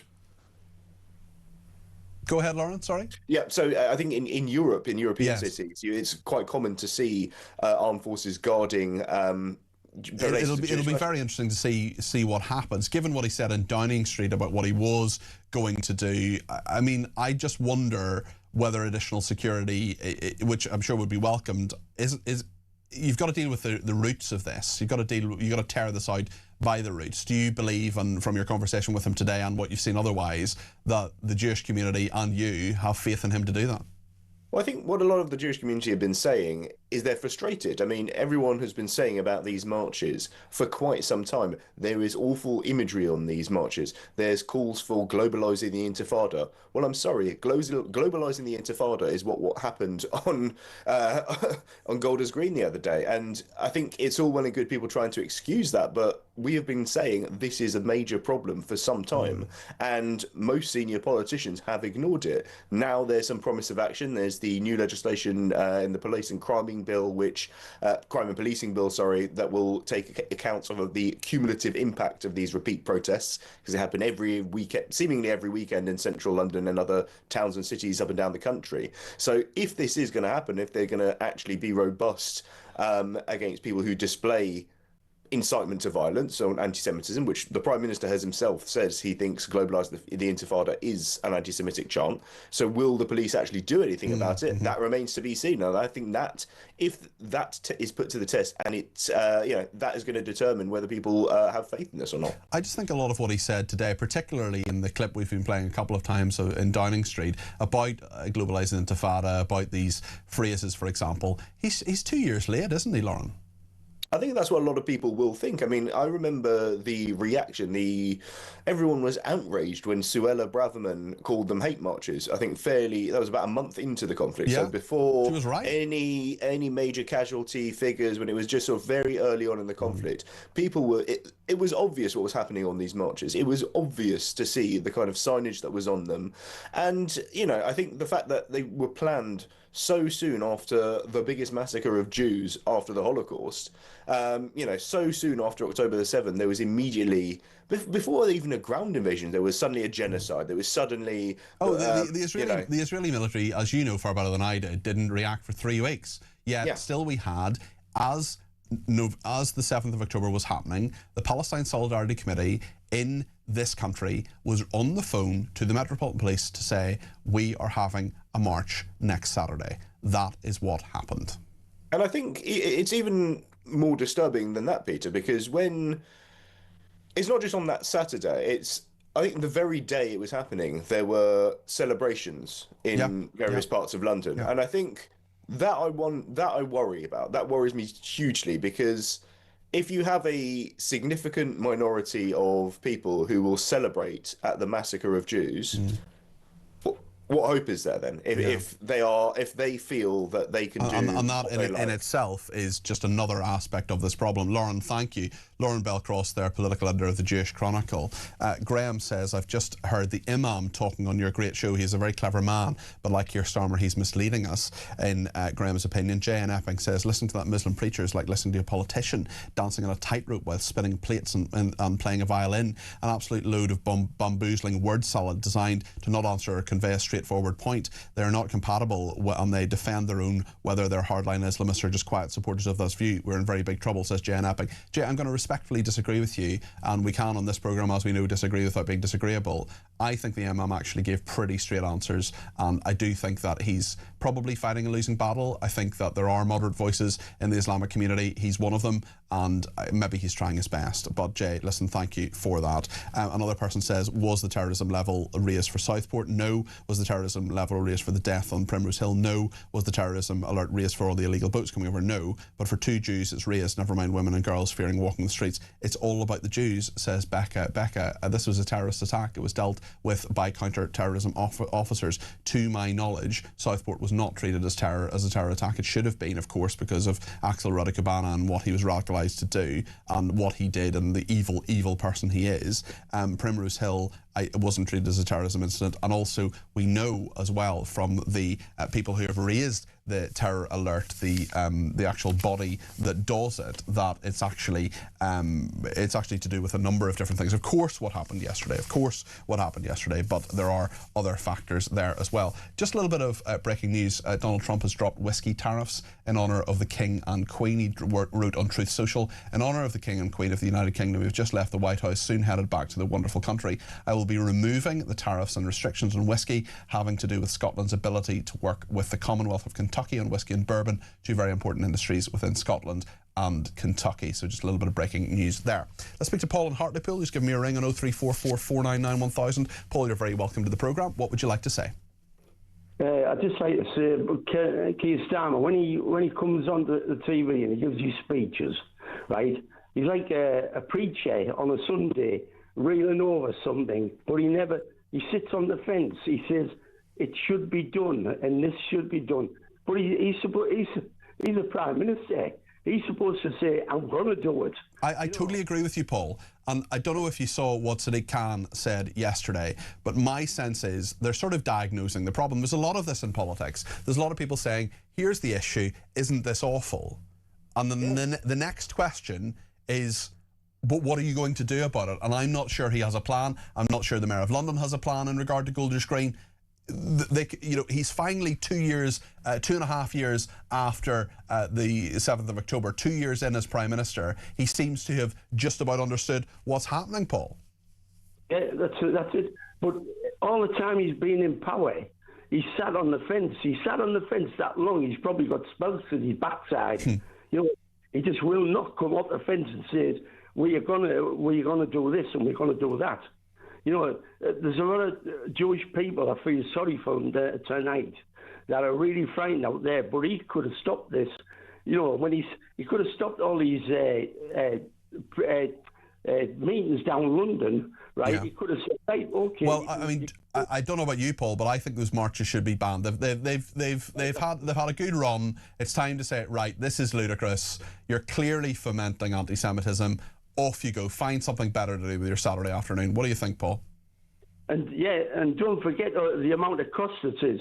What they should do, exactly. The people who organise it, right, after a certain amount of time, they should say, right, you've had your run, now you're going to pay for the police, whoever's organising. And Paul, it's a really good point, and we will never know the economic cost. We'll never know how many people don't come into London on Saturday because, maybe not quite coming from Hartlepool, but there are lots of areas right outside London or further into England or further beyond of people who aren't coming into London on those Saturdays because they're worried. And there are very few businesses that can actually say, hold on a second, we know our takings are down, we know this is has an economic impact as well as a horrifically anti-Semitic one. Well, actually, maybe they should be banned.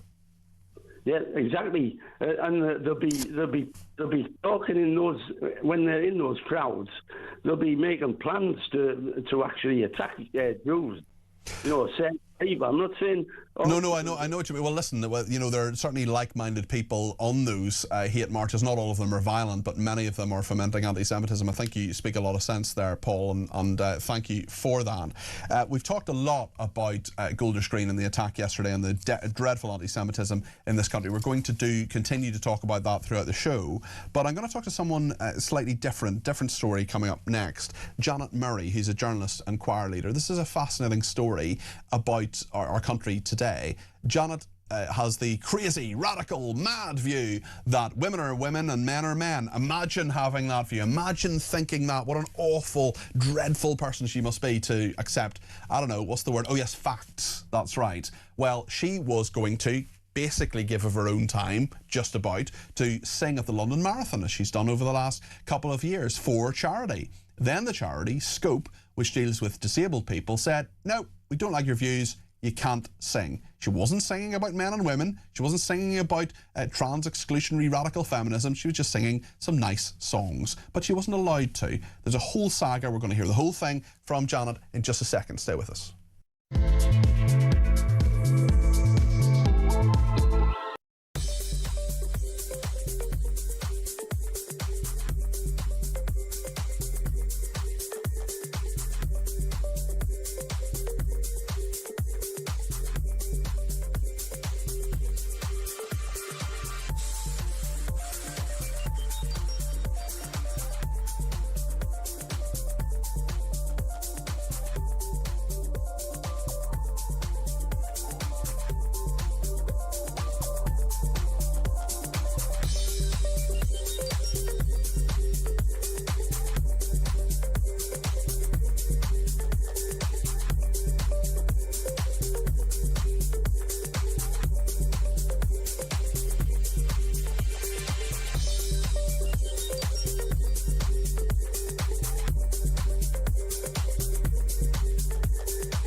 across the UK, on DAB+, on your smart speaker, on your smart TV, and on your side.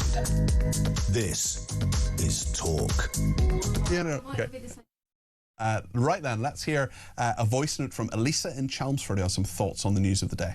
I agree with you. The Met Commissioner has done something that I really appreciate. He stood by his officers.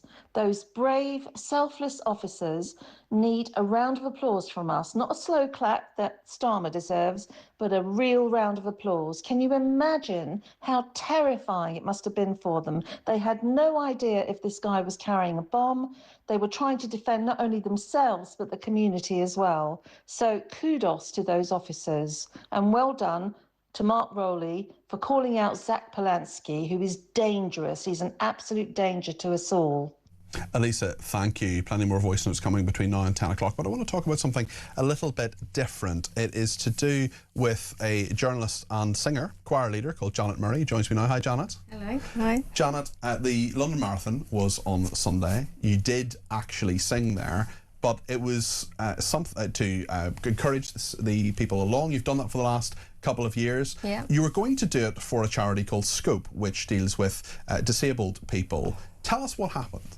So we have supported Scope for the last couple of years. We're a choir that specialises in singing at running events, and particularly supporting charity runners, so people who are raising money for good causes. So the last couple of years we were invited to sing with the disability charity Scope. All went well, we had a great time, loads of fun. We were at mile 3, and then last week we were invited back again this year, and I got an email on Tuesday. I actually picked it up on Wednesday. That said, they no longer wished us to perform at the marathon, and it said something about equality and diversity and not being in line with their values. So I sent an email, quite a long letter, and pointed out that this was. You were cancelled essentially. You weren't in line with their values. We were cancelled. We were silenced. Yes. And why?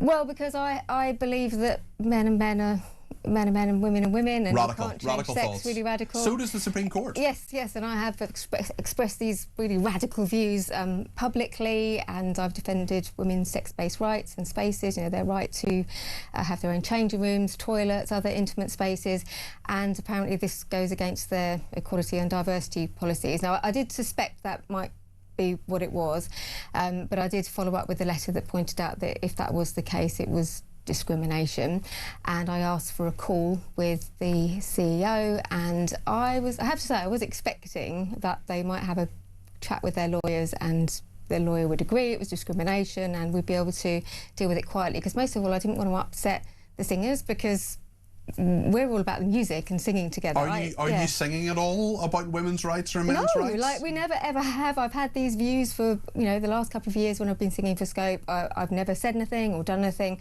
I couldn't tell you what most of the people in the choir think about it. It's not anything we've ever talked about, and we're just there to sing and have fun and cheer the runners on. So you're basically, I mean, you do get some expenses, but you're basically doing this out of the goodness of your heart. You're trying to raise money for Scope. How much have you raised for them over the last few years? Well, they have raised, I think last year it was about 300,000, but basically we're there with them on their pitch, yes, on their cheer, as part of their cheer squad, and the idea is, we're there. We've put the Scope t-shirts on before, and they have those like sticks that you bang together, and we're there to encourage them on and support them on and create a bit of buzz. And so I like to think that we did a good job and we helped them. In fact, they told us we did a good job, and they sent an email, said we love what you did over the last few years.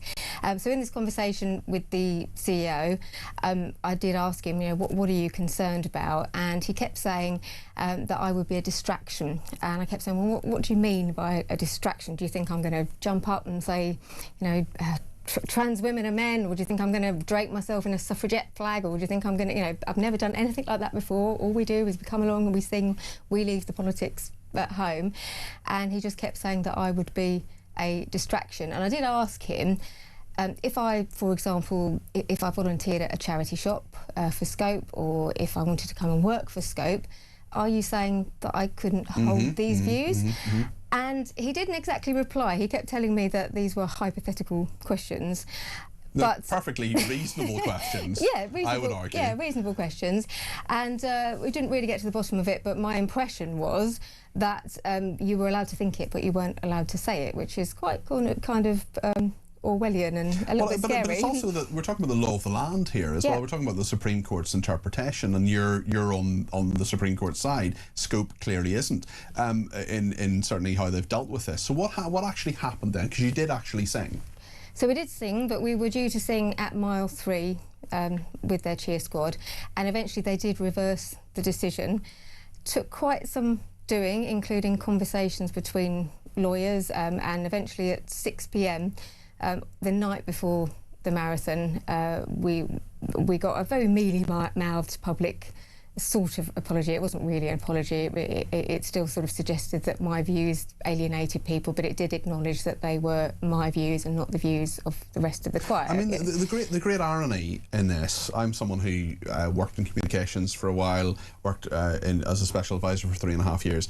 I mean, this is sort of the Streisand effect here, isn't it? I mean, you've kind of been given a megaphone for your views because of this nonsense from Scope. Your views are totally legitimate. I agree with them, by the way, but this has backfired on them massively. There's a load of publicity about this, and a load of people will say, hold on a second, you have a totally legal, rational view. Okay, some people disagree with you, that's fine, but it's nothing to do with singing.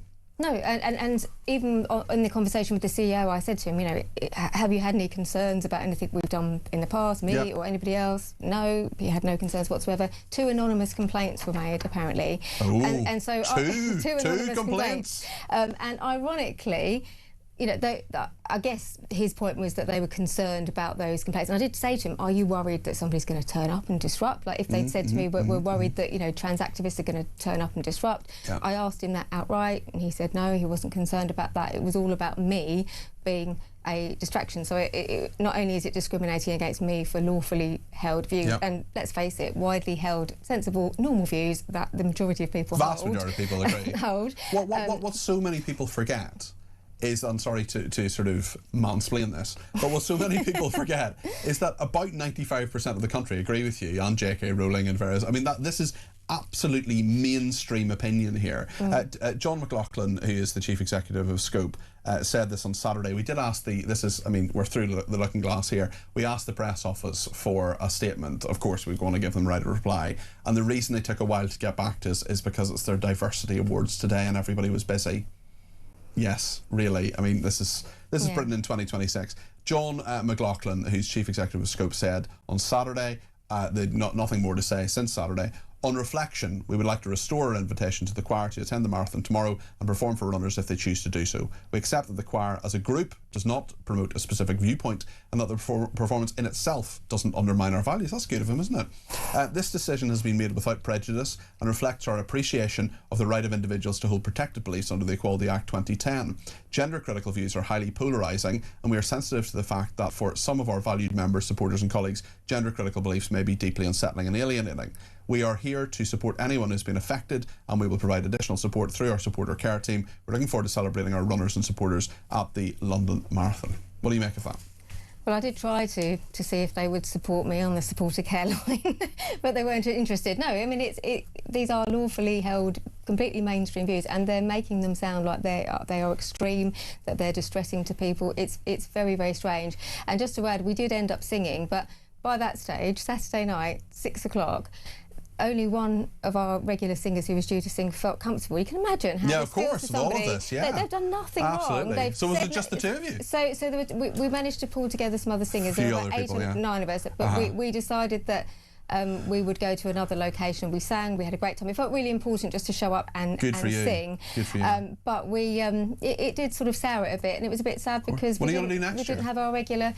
I don't know. I mean, we're still going to, you know, it's been a bit shocking really to deal with it, and it has kind of put the future of the choir in jeopardy. People are upset, they're worried, people are worried about getting called in. I mean, it's just ridiculous, isn't it, if you think about it, but they're worried about getting called in to have conversations with their bosses because, you know, they've heard about Sandy Peggy, they've heard about the Darlington nurses, and while it shouldn't matter what they do in the spare time or who they associate with, even really dangerous people like me, with that dangerous people, that awful woman, my goodness, Janice. But it shouldn't matter, but they've seen enough these crazy stories, and I completely understand. Well, we're slightly joking about it, but it is so serious, and people are getting cancelled all the time.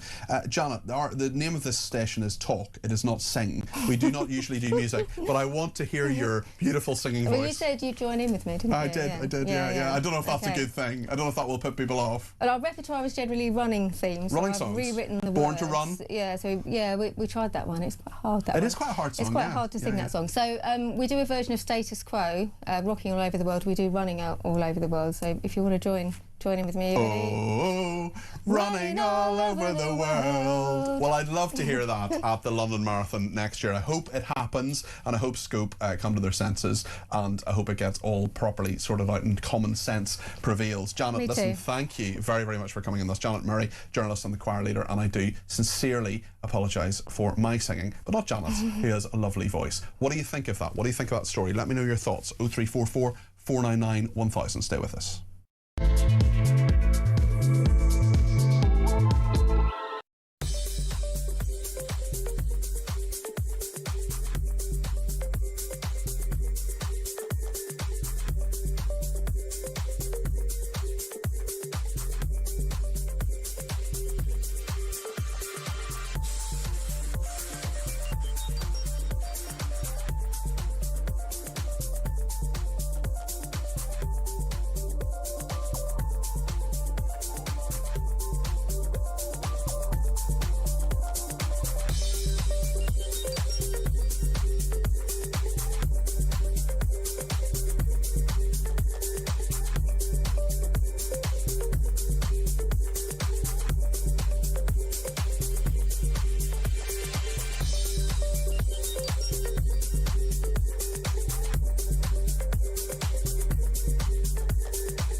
They sent us a picture that made me feel so ashamed. We look like hoarders. Chris Marshall! Yeah, I'm actually recovering from an accident right now. You've landed loose today, haven't you? Yeah, don't shake the arm, Chris, too much.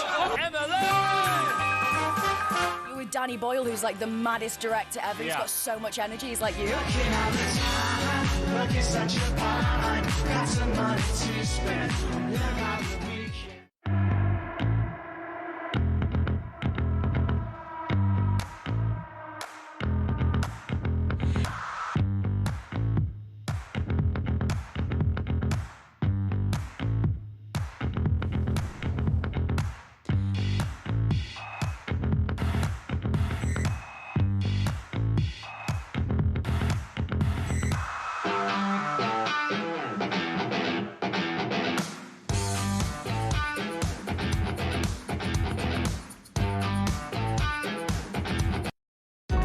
across the UK. On DAB+, on your smart speaker, on your smart TV, and on your side. This is Talk. Debbie's been in touch and says, karaoke or a boy band for you, my friend. Debbie, I tell you something. Since giving up drinking, one of the only things I can't do. I still love the pub. One of the few things I can't do is karaoke. Julia Hartley-Brewer has invited me to do karaoke, and I've said no. So there we are. Thank you to Elisa as well, who says you'd have been great in panto. I was once in a pantomime. It was Aladdin, and I was a bubble as a child. The photographic evidence has been destroyed. Let's talk to the Metropolitan Police Superintendent, former Metropolitan Police Superintendent Kevin Hurley, about this very concerning story about half of convenience shops in the UK linked to criminal gangs in various UK hotspots. This is research identifying 2 corridors of crime, one in coastal towns across Dorset, Hampshire and Sussex, the second from Liverpool on the west coast to Hull and Grimsby. Up to half of convenience stores in these areas and a quarter of fast food takeaways linked to organised crime. Kevin, how are they linked to organised crime? What they're used for is sources for organised criminals to launder their money back into the system to legitimise it. So, for example, it's well known that Turkish Kurds are involved in massive importation of heroin into the country, and it's therefore not surprising to see a proliferation of Kurdish Turkish barber shops all across Surrey, in places like Epsom and so on, close to where I live, as a way that they don't do much business, but it's a way then for them to put cash that's come from drug money back through the books, and then it's laundered. I can remember back in 1991, 92, when I was based at Wandsworth Police Station, there was a Chinese restaurant quite nearby. In fact, it used to be very tempting because you could smell the garlic of an evening. And I would go round there. I'm sitting there on my own. It was a place would cover for about 100 people. And I used to think, this has got to be a Chinese triad money laundering site, you know, for the 14K. Did you ever bust them? Say again? Did you ever bust them, Kevin? Did you say you're presenting as sweet, but actually you're sour? No, I was a uniform inspector at the time. This is just my kind of assessment. Sure. There wasn't really anyone to go to, and the problem you've got, and that's really the issue. There's me saying, as a uniform inspector, I thought that, but when your local neighbourhood cops, your local response officers, even local detectives, when they see these places, they all kind of think, yeah, that's what it is. But there isn't any real system to feed it into. Well, what can they do? What should they be doing, Kevin, to shut these places down? Because there are loads of people. There's a really nice cafe near me. It's run by a lovely woman who, and her excellent staff. They're as honest as the day is long. They do great. Work and serve lovely food. She told me recently their rent has gone up by 35%. There are lots of legitimate businesses really struggling. A lot of high streets where places are closing down. Then you see places popping up, and you think, hold on a second, is that actually a legitimate business? And should I shop there? Should I give them my business if they're not a legitimate business? Kevin, are you there? Oh, I think he's frozen there. I think we'll work on getting him back maybe now or after the news. Let's play a voice note from Wayne, who has sent this in on Keir Starmer. I'm just listening to that Starmer speech, and he's just calm as you like. Do you know what? If that was the far right, he'd be fuming, locking people up, going bananas. He's just calm about everything. The man is an absolute abomination of what we stand for as a British nation. This man is our figurehead. What a joke. Wayne, thank you. Let's hear from Peter on Zach Polanski. In my opinion, Zach Polanski is an absolute disgrace. Vile stuff that comes out of his mouth. How is he able to do that and no action is taken against him? You know, the government don't want to do anything, the police don't want to do anything, the judiciary don't want to do anything. It's like they're backing the public into a corner to make it into, you know, when the public are going to start causing civil unrest if they're not going to do anything about it, which we really don't want to happen, do we? But Zach Polanski, the man should be utterly ashamed of himself for what comes out of his mouth. You're absolutely right. We definitely don't want civil unrest, and I do think Zach Polanski needs to be very responsible when it comes to this. And I agree with Sir Mark Rowley, words I didn't think I would say, to be brutally honest, that in his points against Zach Polanski. I've read the whole letter. You can see the whole thing online. I've actually retweeted it from my Twitter at Peter Cardwell. You can just go and find that, and you'll find the letter that Sir Mark Rowley has sent to Zach Polanski. Just back, we have lost Kevin Hurley. Unfortunately, I'm sure we'll speak to him again before too long. But just to give you a bit more information on that story, this is a recent poll of trading standards professionals suggesting that in some areas as many as half of mini-marts, convenience stores, vape shops, up to a third of American candy shops, and 1 in 4 takeaways are believed to have links with organised crime. The alleged activities including the sale of illegal vapes and tobacco, counterfeiting, piracy, food fraud. Cash-intensive businesses such as barber shops, nail bars and vape shops are being used to launder illicit finance. The joint report read that hidden in plain sight, tackling crime on the UK's high streets, calling on the government to invest in trading standards and provide more powers to tackle the problem. Well, what do you think about all of that? 0344 499 1000. We'll talk more about Golders Green and the political problems that Keir Starmer is having in a moment. We'll also go live to Golders Green. There's a women's walk of solidarity, and we'll speak to Julie Sadiq MBE there too. Stay with us here on Talk and get your call in the break.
Across the UK, on DAB+, on your smart speaker, on your smart TV, and on your side. This is Talk.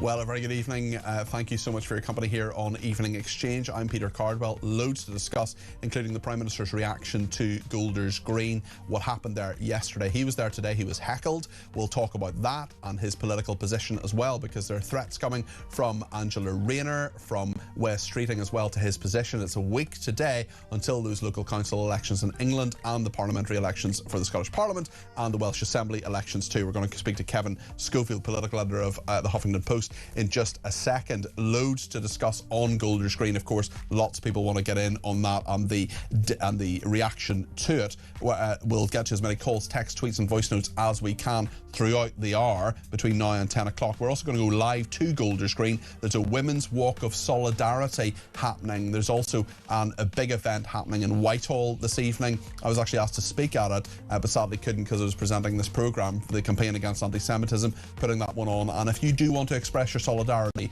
with the Jewish community in this country, this programme is the place to do it. So please do give me a ring on any issue, but that particularly. 0344 499 1000 is the number to call. You can text me 87222 with the word talk in your text. You can tweet me at talkTV. Follow me at Peter Cardwell. You can send me a voice note. We've had a few of those in the last hour. We'll have more in this hour. 0344 499 1000. That's the number for WhatsApp text messages, and you can give me a ring on that number too. Lots to discuss between now and 10 o'clock. Stay with us here on Talk.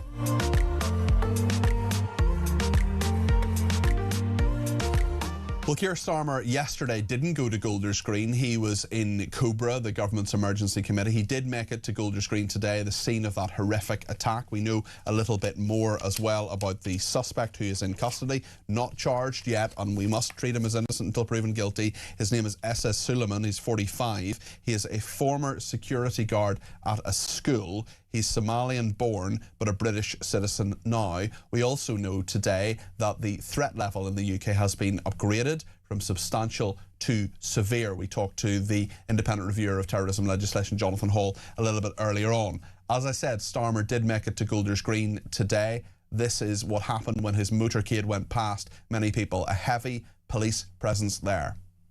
Show your face!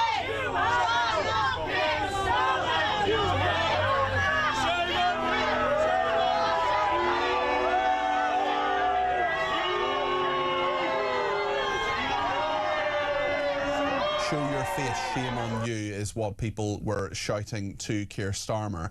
He spoke a little bit later when he left Golders Green. He went back to Downing Street, and this is part of the message that he put out today. Of course, we protect freedom of speech and peaceful protest in this country. But if you are marching with people wearing pictures of paragliders without calling it out, you are venerating the murder of Jews. If you stand alongside people who say globalise the Intifada, you are calling for terrorism against Jews. And people who use that phrase should be prosecuted. It is racism, extreme racism. And it has left a minority community in this country scared, intimidated, wondering if they belong. Well, in Golders Green, the Metropolitan Police Commissioner, Sir Mark Rowley, was there yesterday. This is what happened to him. This is an awful attack today. It is completely understandable why Jewish Londoners feel afraid. That's why we're putting so much extra policing into these events, and we're going to be looking at what more we can do over the forthcoming weeks. What do you say to these people who are saying resign and shame on you? I've had so many thanks from Jewish communities over the last few weeks for all the extra policing that's done. People recognise that officers are going above and beyond to protect them, such as the officers today. Sir Mark Rowley clearly not engaging with those people who were asking for him to resign. Very interesting move this evening as well. He's written a letter to Zach Polanski. He, of course, is the leader of the Green Party and had amplified through retweeting various suggestions that the police yesterday, when they tackled the suspect who is alleged to have carried out the stabbings, there were allegations anyway that was too heavy-handed. I don't believe that's true, and neither does Sir Mark Rowley. And now he's written to Zach Polanski saying, "I was disappointed to have seen your recent post on X, amplifying a post that Met officers were quote, repeatedly and violently kicking a mentally ill man on the head when he was already incapacitated by taser. I'm disappointed because it is this kind of inaccurate and misinformed commentary with its associated casual disregard for the incredibly challenging and dangerous work police officers do to protect the public that is contributing to the rising tensions we are seeing in society and undermines officer confidence to act." Later, he said,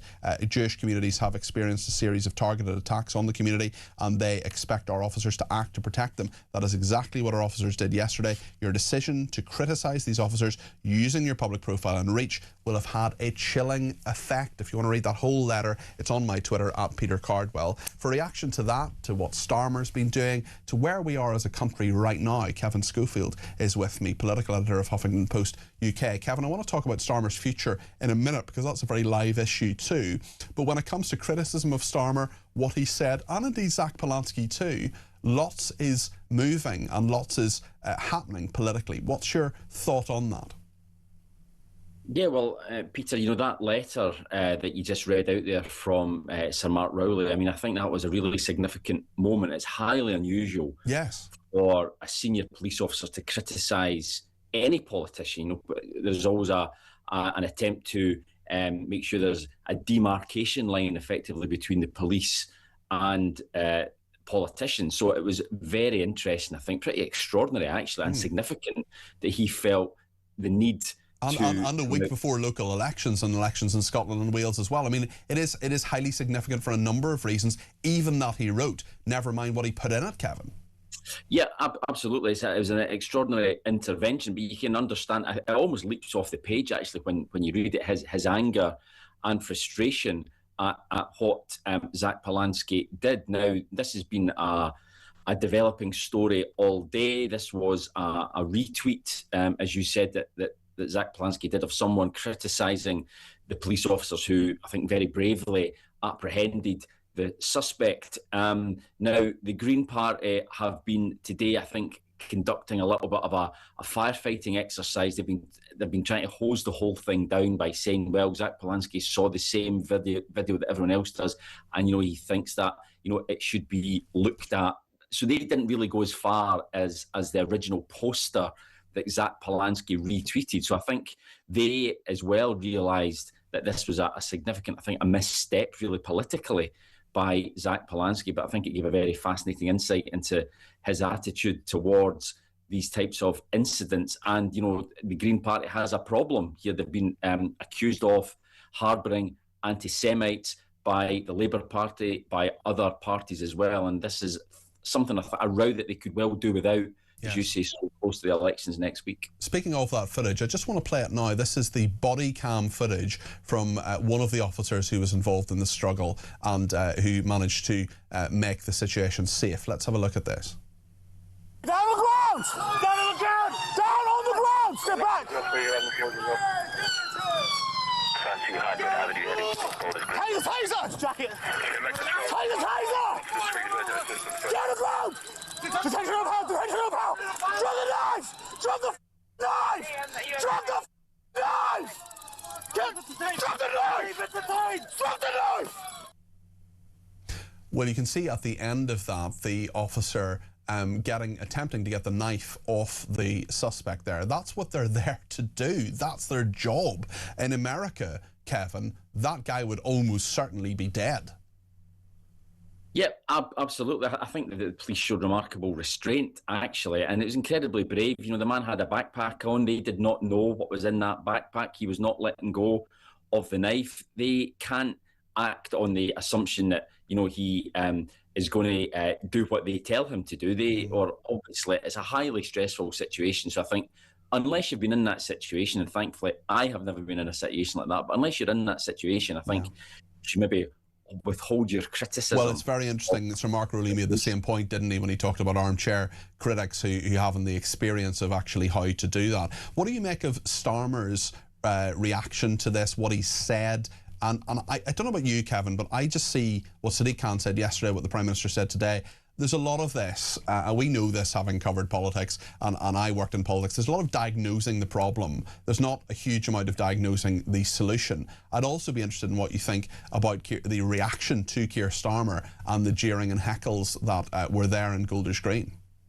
Yeah, well, I think that was very significant as well, wasn't it? I mean, you saw the posters. One thing that really leapt out at me, I saw a picture of the protesters, and they had, it was an image of Keir Starmer, a sort of Keir Starmer mask, and behind the mask was Jeremy Corbyn. Now, when you think of the steps that Keir Starmer has taken following on from Jeremy Corbyn, he literally kicked Jeremy Corbyn out of the Labour Party. I think that will really hit home if he thinks that the Jewish not literally, sadly, but he did exclude Jeremy Corbyn from the Labour Party.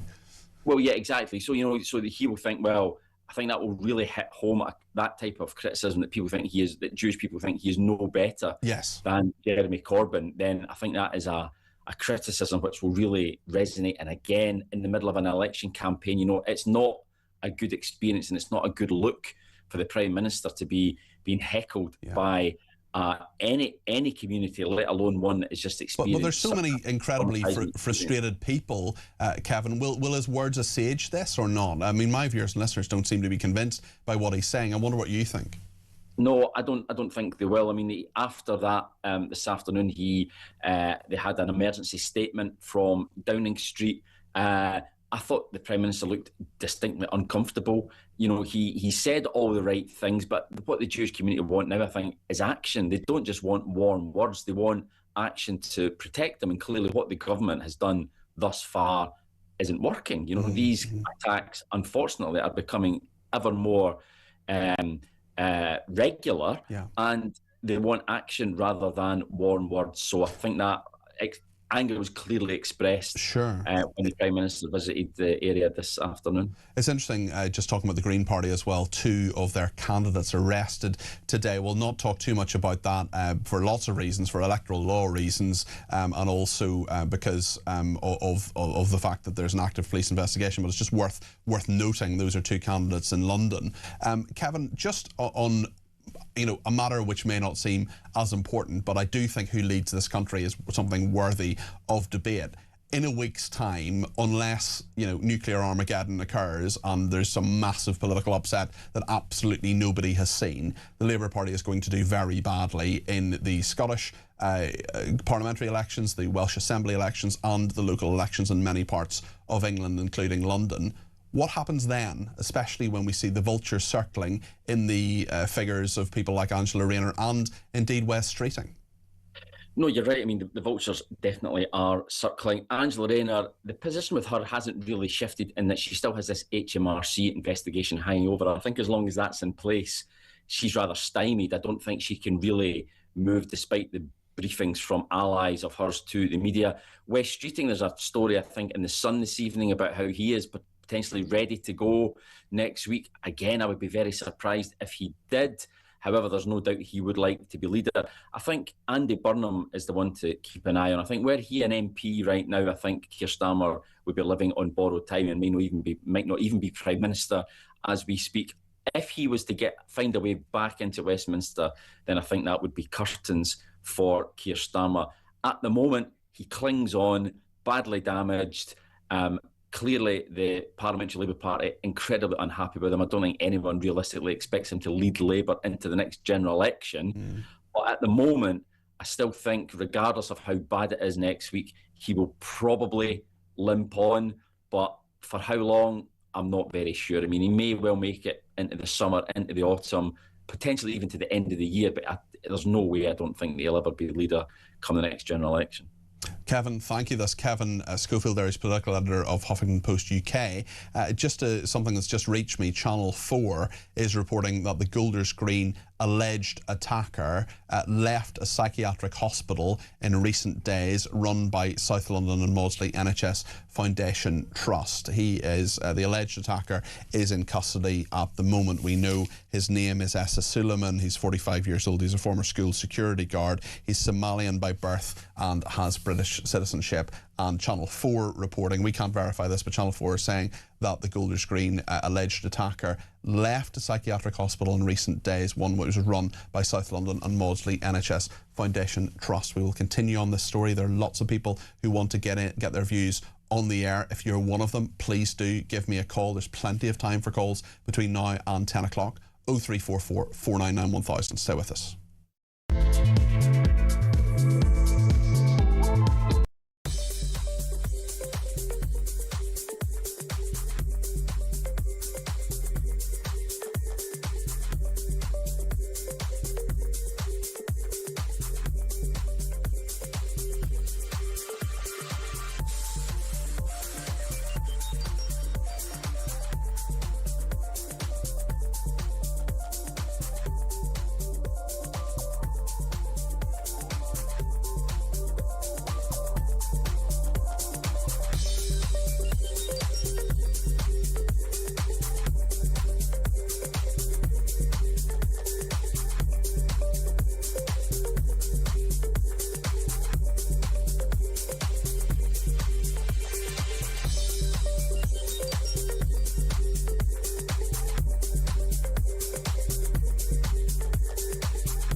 sent us a picture that made me feel so ashamed. We look like hoarders. Chris Marshall! Yeah, I'm actually recovering from an accident right now. You've landed loose today, haven't you? Yeah, don't shake the arm, Chris, too much.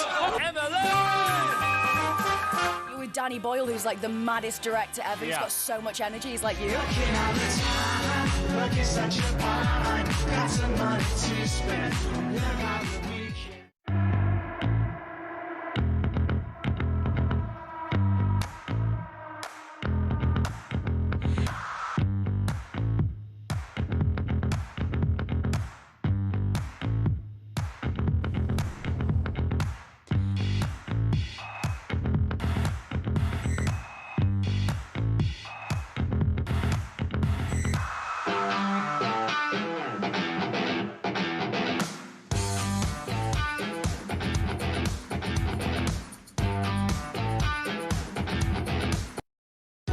Across the UK, on DAB+, on your smart speaker, on your smart TV, and on your side.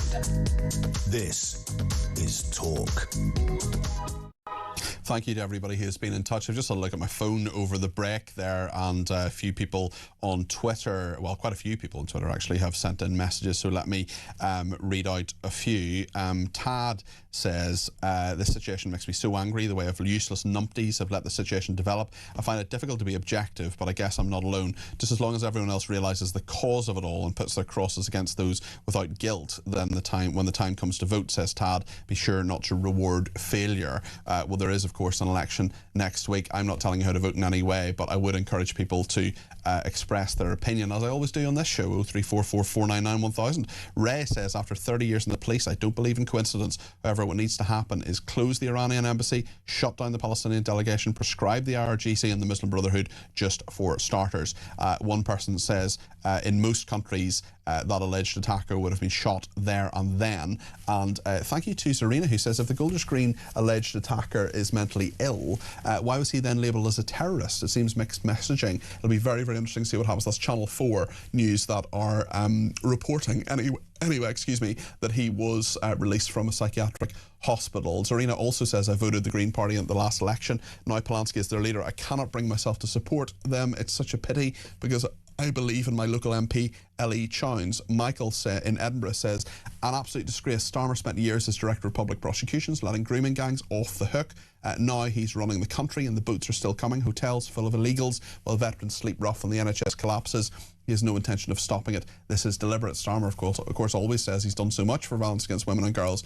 Damon in Wigan says the government should bring in emergency powers to stamp out all this violence against the Jewish community. I stand shoulder to shoulder with the Jewish community, and this needs to stop immediately. Stephen, Northampton, says, I do think it's time these charities invaded by activists, if they're so proud of their views, I think talking about Janet, who wanted to sing for Scope and then couldn't, but then was reinstated. I do think it's time these charities invaded by activists, if so proud of their views, should give the public full details before we give to them. It's no good advising you're inclusive if your inclusivity is only for that which makes them feel good and not taking on board reality. Another charity I will now not give to in Scope. They are slowly whittling away, and one day we'll learn charity and activism don't mix, says Steve in Northampton. Well, thank you for that.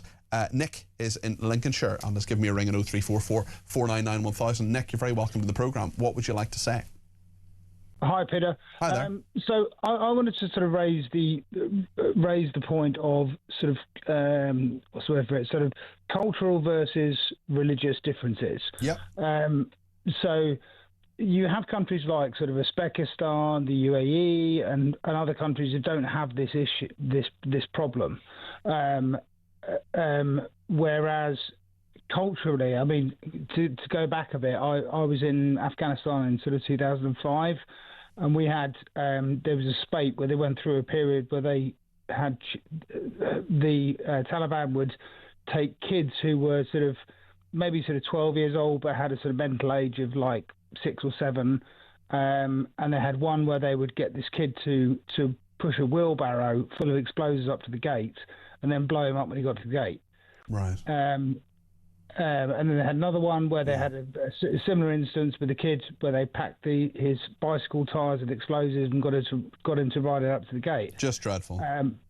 because they knew that the British soldiers didn't want to, British and American soldiers didn't want to shoot children. Yes. So that they would use that as a sort of as a not an excuse. I can't think of the word for it now, but a device, a mechanism, perhaps. Yeah. In order to do that. Yeah. I mean, it's often used. It has, as I'm sure you know, Nick, been used in Northern Ireland as well, where they get totally innocent people like van drivers. I once interviewed and know quite well actually a taxi driver who lost his leg when a bomb he was forced to carry in his taxi went off, and there were murders of two army men, two soldiers in I'm sure you're familiar with the Mazarine Barracks event as well, where there are people posing as pizza drivers as well. So those kind of tactics are often used by awful, horrendous people to mask their evil. Yeah, and I think part of the issue we have, perhaps with society, or maybe I don't know how to explain it, maybe it's a good thing, is the fact that because people haven't experienced the kind of evil, and I say that unapologetically, the kind of literal evil that I have seen in my military career, through Bosnia, Iraq, Afghanistan, and all those other places, that people don't understand what humans are capable of. Yeah. And they go, oh, no, everyone's the same. We're all the same. Doesn't matter where you come from and all the rest of it. No, it does. Because we're not all the same. And some cultures and cultural practices are literally evil. It's really interesting you mention that, Nick, because I had a really long and brilliant discussion with Edmund Fitton-Brown yesterday. I don't know if you've ever seen him on my shows or Julia's shows. He's been on a number of shows. He's a former ambassador to Yemen. He knows the Middle East really well. And he was just, I'm sure he doesn't mind me remarking, because he probably said on air, if you have a culture where you're teaching children in school to shout death to America, to shout death to the Jews, death to Israel, or whatever the phrases are, and then there is this sort of weird kind of Western tolerance where people often think, well, they don't really believe that. They do believe it. That's a fundamental part of what they think. And unsurprisingly, when that is imported, we get incidents where people, if you say you hate Jewish people, if you have marches where people are talking about globalizing the Intifada, well, that's exactly what happens, isn't it? 100%. And I wish it wasn't true. But if you teach children from a young age that X society, religion, colour, whatever you want to call it, are evil, dirt, below and below subhuman, all the rest of it, then it's gonna reflect in humanity later on. And I've seen it, and I wish I hadn't seen it, but and I hope other people don't have to see it. But it's it's no less true for the fact that other people haven't seen it. How do you tackle it in this country, Nick? How do you deal with people who think that in this country, whether they're foreign born, whether they're born here, whatever the case is? How do we deal with this? If I'm honest, and I'm going to be what's the word for it? I'm not going to be politically correct. Let's put it that way. I think we need to. I think a lot of it is, when I mentioned that it was cultural. Yeah. I think that where it is expressed, it needs to be rooted out. In other words, if you express that kind of thing, you need to be gone. And I don't care. I personally think that I think one way of dealing with this would be that if, say, for instance, what's the guy's name from allegedly, in inverted commas, from Wales that killed the young kids in Manchester? Do you mean Axel Radicabana? Yeah. So Southport. Sorry, yeah. So I think that his entire family should have been deported. Okay. And if that is a general rule, if you say, right, because especially in Islam, family is very important. And also, I mean, you're absolutely right, but also within the inquiry, his parents were singled out, and there were very, very strong condemnation of that from the judge-led inquiry into that. Yeah, 100%. But if you also said this is the rule now, that if X person does something, we will deport your entire family, or we will jail your entire family, whatever it might be. We will punish the entire family for the things that you do. That will have an effect. Very interesting thoughts there, Nick. Is that practical? And what if an uncle who you're saying, right, go back to Somalia, and we're deporting you? What if he says, I had nothing to do with this, I'm estranged from the family, I support this country, I've worked here for 20 years and I've paid taxes and I contribute. I mean, how do you deal with that? Do you simply say, sorry, you're going? I think it's. I'm not. When I say that, I'm not really thinking about that uncle. Yep. I'm thinking about the person who's going to do it. Yes. As a deterrent for the person who's going to do it, then they're less likely to do it if they think there's going to be an effect on the rest of their family. Okay. Yeah. Very interesting, Nick. So I agree it's unfair. Yes. But, at the end of the day, so was the 4 kids getting knifed to death in wherever it was. In Southport, with 3 kids, listen, Nick, incredibly unfair. Nick, really, really interesting to talk to you, and I want to say thank you for your service to your country as well. And there's so many people who bring experience, insight, and even, Nick was talking there, he said, like, I haven't really thought this, I haven't got to the end of the thought process on this, or the logical extension. That's fine, that's what we're here for. We want to have this kind of conversation with Nick, and I'm thinking about things that I haven't been thinking about before, because Nick has challenged me. And I mean, we're all doing that, I hope, at home. We're watching, we're listening, and we're listening to one another, and we're going through this kind of process together of how the heck we fix our country, because it's really broken at the moment. One person who sounds as if he has a good idea is Isaac in South Wales. Isaac, I think it's the first time you've given us a ring. You're very welcome to the programme. What would you like to say? Hello, can I just jump straight in? Sorry, say that again, Isaac? Am I able to just jump straight into it? Go for it, go ahead. So, my name's Isaac, I'm from a small town in Wales, and me and my friend Brooke, we're both 14 years old, have launched a little campaign called Voice of Tomorrow UK, because, we are tired, like, the young people, the future of the UK, kind of being ignored, and they're kind of putting these restrictions on us, like the social media ban and stuff, so we can't educate ourselves in politics, making us politically unaware, which is kind of brainwashing our generation into thinking that everything's fine when it's not.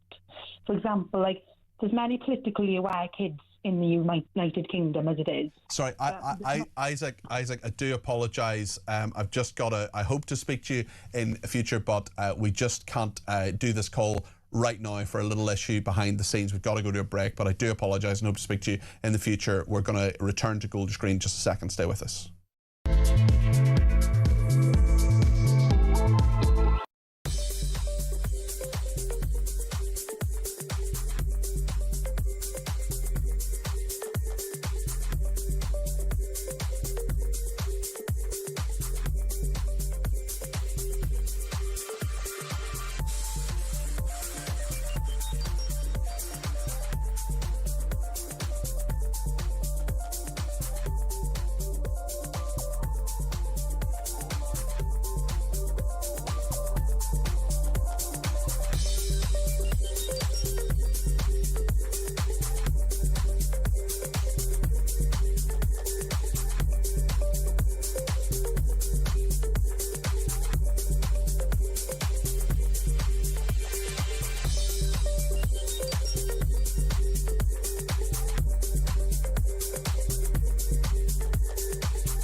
across the UK, on DAB+, on your smart speaker, on your smart TV, and on your side. This is Talk. I always try to be totally honest and straightforward with you, and honestly, we didn't realise Isaac was 14 until he said it on the air. We didn't know that, and if someone's under 18, we need to have parental permission to put them on the air. So what we did was we went to a break, and we were due to go to a break. Then we got the permission. We spoke to his parents on the phone, and now we're very happy to put Isaac back on. We just need to be careful and do what is right within the Ofcom broadcasting code. Isaac, go ahead. You're very welcome again. Tell us, start again. Thank you. It's fine. So, again, so I'm 14, as you've said, and me and my friend Brooke in Wales, South Wales, we decided to make a campaign called Voice of Tomorrow, and we focus on trying to get young people to use their voice more because, you know, we feel like right now we aren't political enough and we're not educated enough politically to be able to voice our views. And although there are many people out there who are politically aware at my age, there's not enough of them. And we were looking into the upcoming social media ban that they're considering, and we were thinking, how on earth are they going to police that? And again, how are we going to educate ourselves in politics about social media? Because well, especially if you're going to be given a vote in 2 years' time. I mean, you sound like a very intelligent young man. I expect you have strong political views that you've thought about and you've considered, but presumably there are loads of your contemporaries, loads of people at your school or friends that you know that don't think about politics from one day to the next. Yeah, and there's plenty of them, you know, some of them don't know what an abortion is, some of them, you know, I was talking to my friends about coming on today, and some of them didn't even know what a parliament was, and I feel as if, you know, at the age of 14, you should at least know what parliament means. Yes. You know. So do you think these things should be taught in school, Isaac?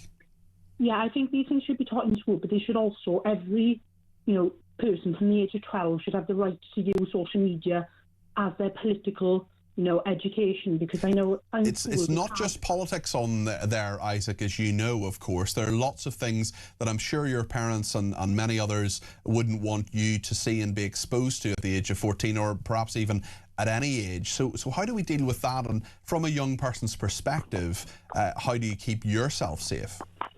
Well, you see, my way of seeing it, if the ban goes through, people aren't going to just give up on social media. People have grown too attached to it. People will use VPNs.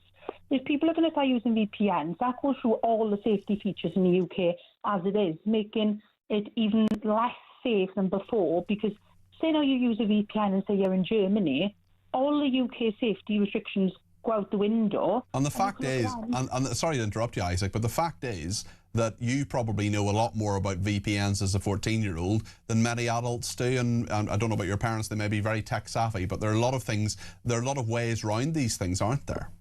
Yeah, and I feel like the more you try and get around it, the more inappropriate things that you should only see as an adult you'll find along the way.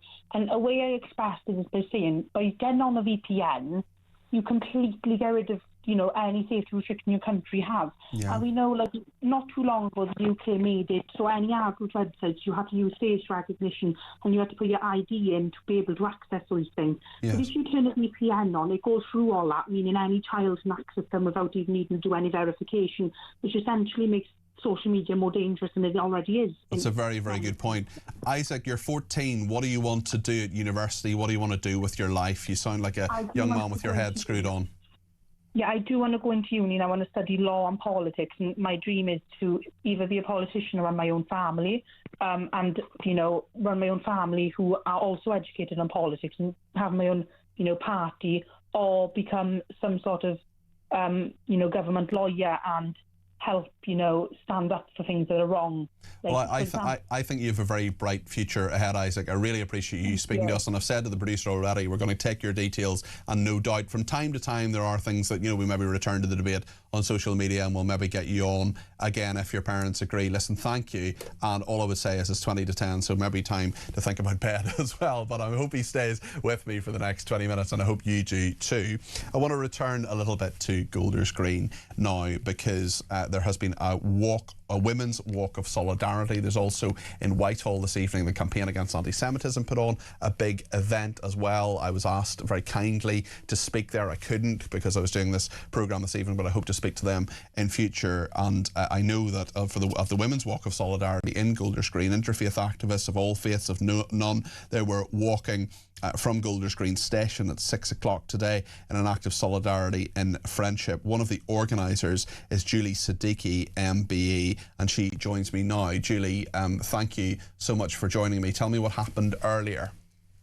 Yeah, I mean, it was amazing, actually. We just talked about it. My friend Lindsay and I, we've known each other a long time, talked about it yesterday, and I just really felt the sort of need to turn up to Golders Green today. So that's what we did. We start from us two, and then we shared it with other people. And in the end, we had about 150 women that turned up, Muslim, Jewish, Christian, no faith, all walking from Golders Green Station. And we walked all the way along the road and got to the point where the stabbings happened yesterday. So, yeah, it was very powerful, very moving, felt right. It was people coming together to say, you know, standing in solidarity on these attacks, anti-Semitism as a whole, and also, you know, the other attacks and division and hate that we're seeing. Kind of like an attack on one is an attack on all of us, really. So, yeah, it felt good. I'm glad that we did it. Good for you, and I really support that, and that's brilliant, and I'm sure many people felt supported by you. There are people listening to this rather than watching it, and Julie, to describe what I'm seeing in front of me, you're wearing a headscarf. Can I assume you're a Muslim? Yep, you can. You are clearly someone who has gone to great lengths and done many things to deal with interfaith issues. There's some in your community who don't. What would you say to them? So look, I think we all have a responsibility to reach out, to get to know each other. It's not about all thinking the same. It's about respecting difference. You know, diversity is a positive, it's a beautiful thing in our country. And I think when people don't meet and get to know each other, there's a lot of misconceptions, a lot of assumptions. You know, I'm seeing all the threads, not just by Muslims, but of course others. I've seen lots of, let's say, anti-Muslim comments from Jews as well. You know, what do you do when you see? What do you do when you see those? When you see anti-Semitism or when you see anti-Muslim hatred, what do you do? Do you confront people? Do you talk to people? How do we educate people? How do we move on? Yeah, I mean, look, when you see it online, I used to think, oh, people sort of hid behind the screen and they were anonymous.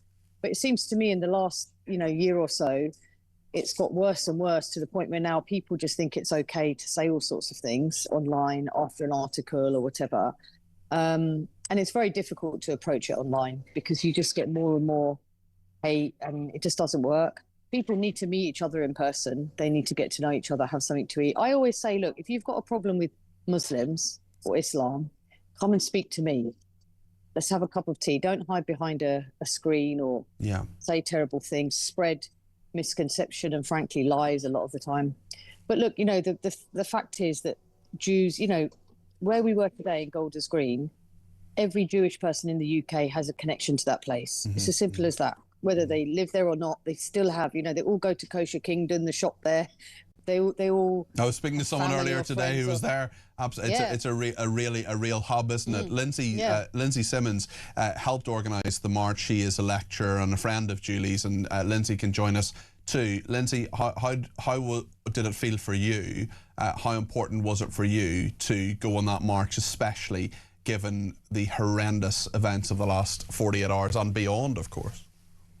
Well, thank you for asking and thanks for having us on. No, it was really a very overwhelming experience, to be honest. I think that, as Julie has said, we wanted to do something together. Clearly, Julie is a visibly Muslim woman and I am an Orthodox Jew. And we are friends. And I think that we share each other's pain, as ordinary human beings do. And we always hear on the television and the radio extreme, often violent voices. But the ordinary people like us, and in particular, I would say women who are just getting on with life, We are the people who are compassionate and kind, feel each other's pain, and just want to express, perhaps visually. I think that was one of the lovely things about today's walk, is that we all share the same space. We share the same shops, as Julie said. You know, and actually, when we had finished, Julie and I sat down and went into one of the kosher restaurants and had supper together. You know, these are what ordinary people do. These are the type of things, and we don't condone violence and aggression, and we in fact we enjoy our differences and our diversity. In Britain, the UK has always been a place of much can we get that back? Can we get that back, Lindsay? Because I love the work you're doing. I love that you're friends. I love that you did this evening, and well done to you and everybody who attended that. I just wonder whether you think there is a way, whether there is leadership, especially from our politicians, to get back the kind of lives that you lead, the kind of things that you want to happen, Lindsay. So I think that's an excellent question. Thanks for asking it. I'd say 2 or 3 things. The first thing is that we are not voiceless. Us common citizens are not voiceless, and we do feel sometimes at situations like this that we are powerless. But we're not powerless, and we have a voice. And I think that we take to the streets today very gently and very purposefully, and people saw, and people came up to us, and they were joyous, and they were happy, and they were grateful. About politicians, look, I'm not a politician. It's not my role, and it's certainly not my area of expertise. But yes, I do expect the politicians to step up. I do expect them to stop only saying things, but actually act in terms of their commitment to a shared society. But I would be remiss not to mention Isaac from Wales, to be honest, who you've just had on. I mean, when you're talking about leadership, and I think, again, particularly we focus a lot on the children and the inheritance that we're giving to our children, we have to not just, you know, talk the talk, but literally, as we did today, walk the walk. Yes, indeed. Well, the 3 of you, Isaac, Lindsay and Julie, are giving me a lot of hope. Final question to you both, and it's the same question, only reversed. Julie, what's your favourite thing about Lindsay? Well, she's very honest, and we have a good laugh. We talk about so many ordinary things like laundry and all of that stuff, kids and families, and so that's what I love. The best way to wash a headscarf. Yeah, something like that. Yeah. Lindsay, what's your favourite thing about Julie? Yeah, we do definitely have a very honest and robust relationship, and we do laugh a lot, I have to say. But one of the things that's great is that, you know, deep friends can also, in a robust relationship, hold each other to account. Yep. So I learn a lot from Julie. I learn a lot, and I'm constantly challenged, which is a really positive thing. It's almost as if you've learned to disagree without being disagreeable, which is the catchphrase of this show. Thank you both very much. More power to you both, and keep doing exactly what you're doing. That is Julie Siddiqui, MBE, who's an interfaith campaigner, and her friend Lindsay Simmons, who is a lecturer. They were on indeed organised the Women's Walk of Solidarity. And we also heard from Isaac, having got permission from his parents to have him on the show, and I am inspired by all 3 of them. There's a lot to discuss this evening. This really is a very important week. I think we've almost reached a watershed, actually, in a lot of this. Thank you to so many people who've been in touch, many who are much less optimistic than the people we've just spoken to. Zarina says, the conversation you had with Nick a little bit earlier on, the veteran, is so frank. I wish our leaders, with the intelligence that they are privy to, would be as honest and frank about the real dangers associated with dangerous people from cultures and societies that hate the West. Janice in Staffordshire says, your caller from Wales, Isaac, can you mention the fact that yes, you can educate yourselves to go to a library, read the books in political history and of history in general, says Janice. I think Isaac has probably already read quite a few of them at the tender young age. Anne in Archway in London says, at 14 in 1963 my school had taught what Parliament was and how it works. Voting age was 21. Most people didn't have a phone at home, says Anne. Different times. And another person says, Keir Starmer makes me sick with his my thoughts and prayers go out to the families, etc. The man is agnostic, so who is he praying to? He likes, I think he's actually atheist. He likes to say how well he has done providing children with breakfast clubs, yet underage girls and boys raped by Pakistani rape gangs seem to have disappeared from his talk of having an inquiry. Unknown invaders coming here on boats left to roam free in our country, raping and attacking our young girls and women. We're going to take a lot more calls between now and 10 o'clock. We'll also have a chat to Ash, who is on with Andre between 10 and 1. So stay with us here on Talk.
a picture that made me feel so ashamed. We look like hoarders. Chris Marshall!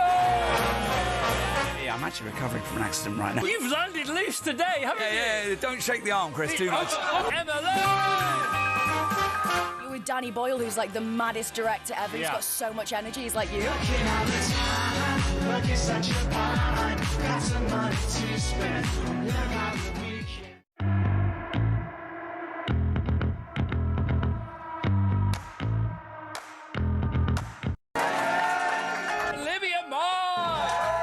They sent us a picture that made me feel so ashamed. We look like hoarders. Chris Marshall!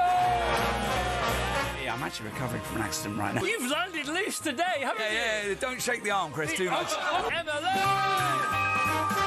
You're with Danny Boyle, who's like the maddest director ever. He's got so much energy. He's like you.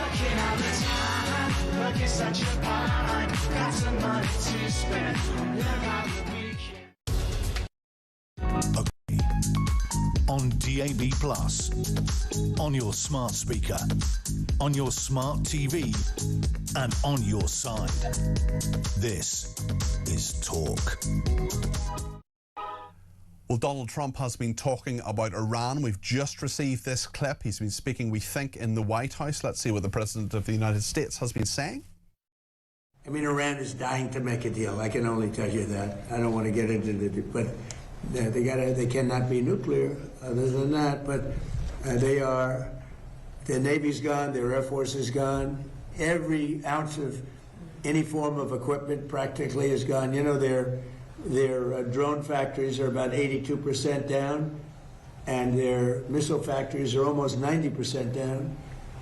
And many of the missiles have been knocked out they used some, but we knocked out more than they used. And it's pretty amazing what's happened. They want to make a deal. If we didn't have that B-2 bomber, if we didn't go in and do what we did, we obliterated that nuclear capacity of theirs. And so they didn't get the nuclear bomb. If we didn't do that attack, should have been done long before I came along by other presidents or by another country or something. But it should have been done long before I came along. So just some fresh thoughts from Donald Trump on that, clearly sticking to his lines. He said Iran is dying to make a deal. We will see what happens, that ongoing conflict and dispute, certainly. I want to talk about Starmer, though, in the last few minutes of the programme. Ben is in London. I want to have a chat with him, and then Danny, who's just back from the Golders Green vigil there, and I want to hear from Ben first. So Ben, in London, your thoughts on Starmer and what he has said. You're very welcome to the programme. Hi again, Peter, thank you. Starmer said, "This is not Britain." 2 sentences later, he said, "But they keep happening." Yeah. Don't they? Yeah. And he just basically admitted that we are having these problems. And he's well, you're right, Ben. And the thing is that he says, you know, Sadiq Khan does this too. It drives me up the wall. He says there's no place for anti-Semitism in Britain. There shouldn't be a place for anti-Semitism in Britain, but there is a place for anti-Semitism in Britain because so much of the actions of people like Sadiq Khan, Keir Starmer, and some Conservatives too, and many other politicians, Zach Polanski, I think is shameful, have created that space. Exactly. And so when they say, but they keep happening, don't they? They are opening themselves up to actually the actual space that they've created, basically. And then further on, he says, we as the people need to call it out. No, totally. The people. So am I then to actually stand on the street and say, oh, you can't say this because you are now racist. But then we as the people have no power. We as the people need the protection of the government. And it's worse than that. It's worse than that, Ben. Which is failing. You're absolutely right, but it's even worse than how you describe, because there are people who stand up to people. There are people who say, you shouldn't be doing that. You shouldn't be saying that. That's not a good thing. That's not a nice thing. That's a bad thing. And these people often get persecuted for doing exactly that. Ben, I'd love to have a longer conversation with you on another night if you ring me back, but I just want to squeeze in Danny in London, who I understand was in Golders Green this evening. Danny, is that correct? Yes, that's correct. Tell me your experience there today. Do you know what? It was one of the most. It was basically unfathomable. Basically, we were there. We were when Starmer came. Everyone was just starting traitor, traitor, traitor. No one was pushing. No one was shoving. And the police turned around and said to the lady next to me, if you keep shouting that loud, you're going to be done for public nuisance. So now we can't even criticize the Prime Minister during protests when we have. Well, I'd be very interested. I'd be very interested how many arrests there had been for a public nuisance for people shouting anti-Semitic slogans, particularly at hate marches, because I'm not sure there have been very many of those. Well, that's exactly the point. You know, they've got these marches that say, you know, death to the IDF, etc., etc. Just one last point. Sorry, I know I'm kind of stretched for time. Go ahead. It's absolutely fine, Danny. Go ahead. Oh, okay. So there's a trend going on social media regarding the terrorist incident. And you know what I find so the same, unfathomable, is that people are they're more angry about the fact that the policemen kicked the guy in the head rather than the guy actually stabbing two people. I mean, the guy at the time had the knife in his hand. And they were trying to disarm him.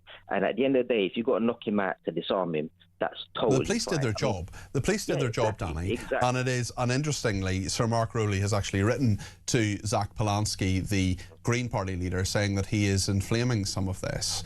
He didn't use those exact words, but that's the general sentiment, Danny. And it is absolutely shameful. And I think another aspect of this that, I mean, a lot of people don't support the police. A lot of people don't have respect for the police. You've just talked about a dispute that someone had with the police. But when it comes to taking down that suspect, when it comes to disarming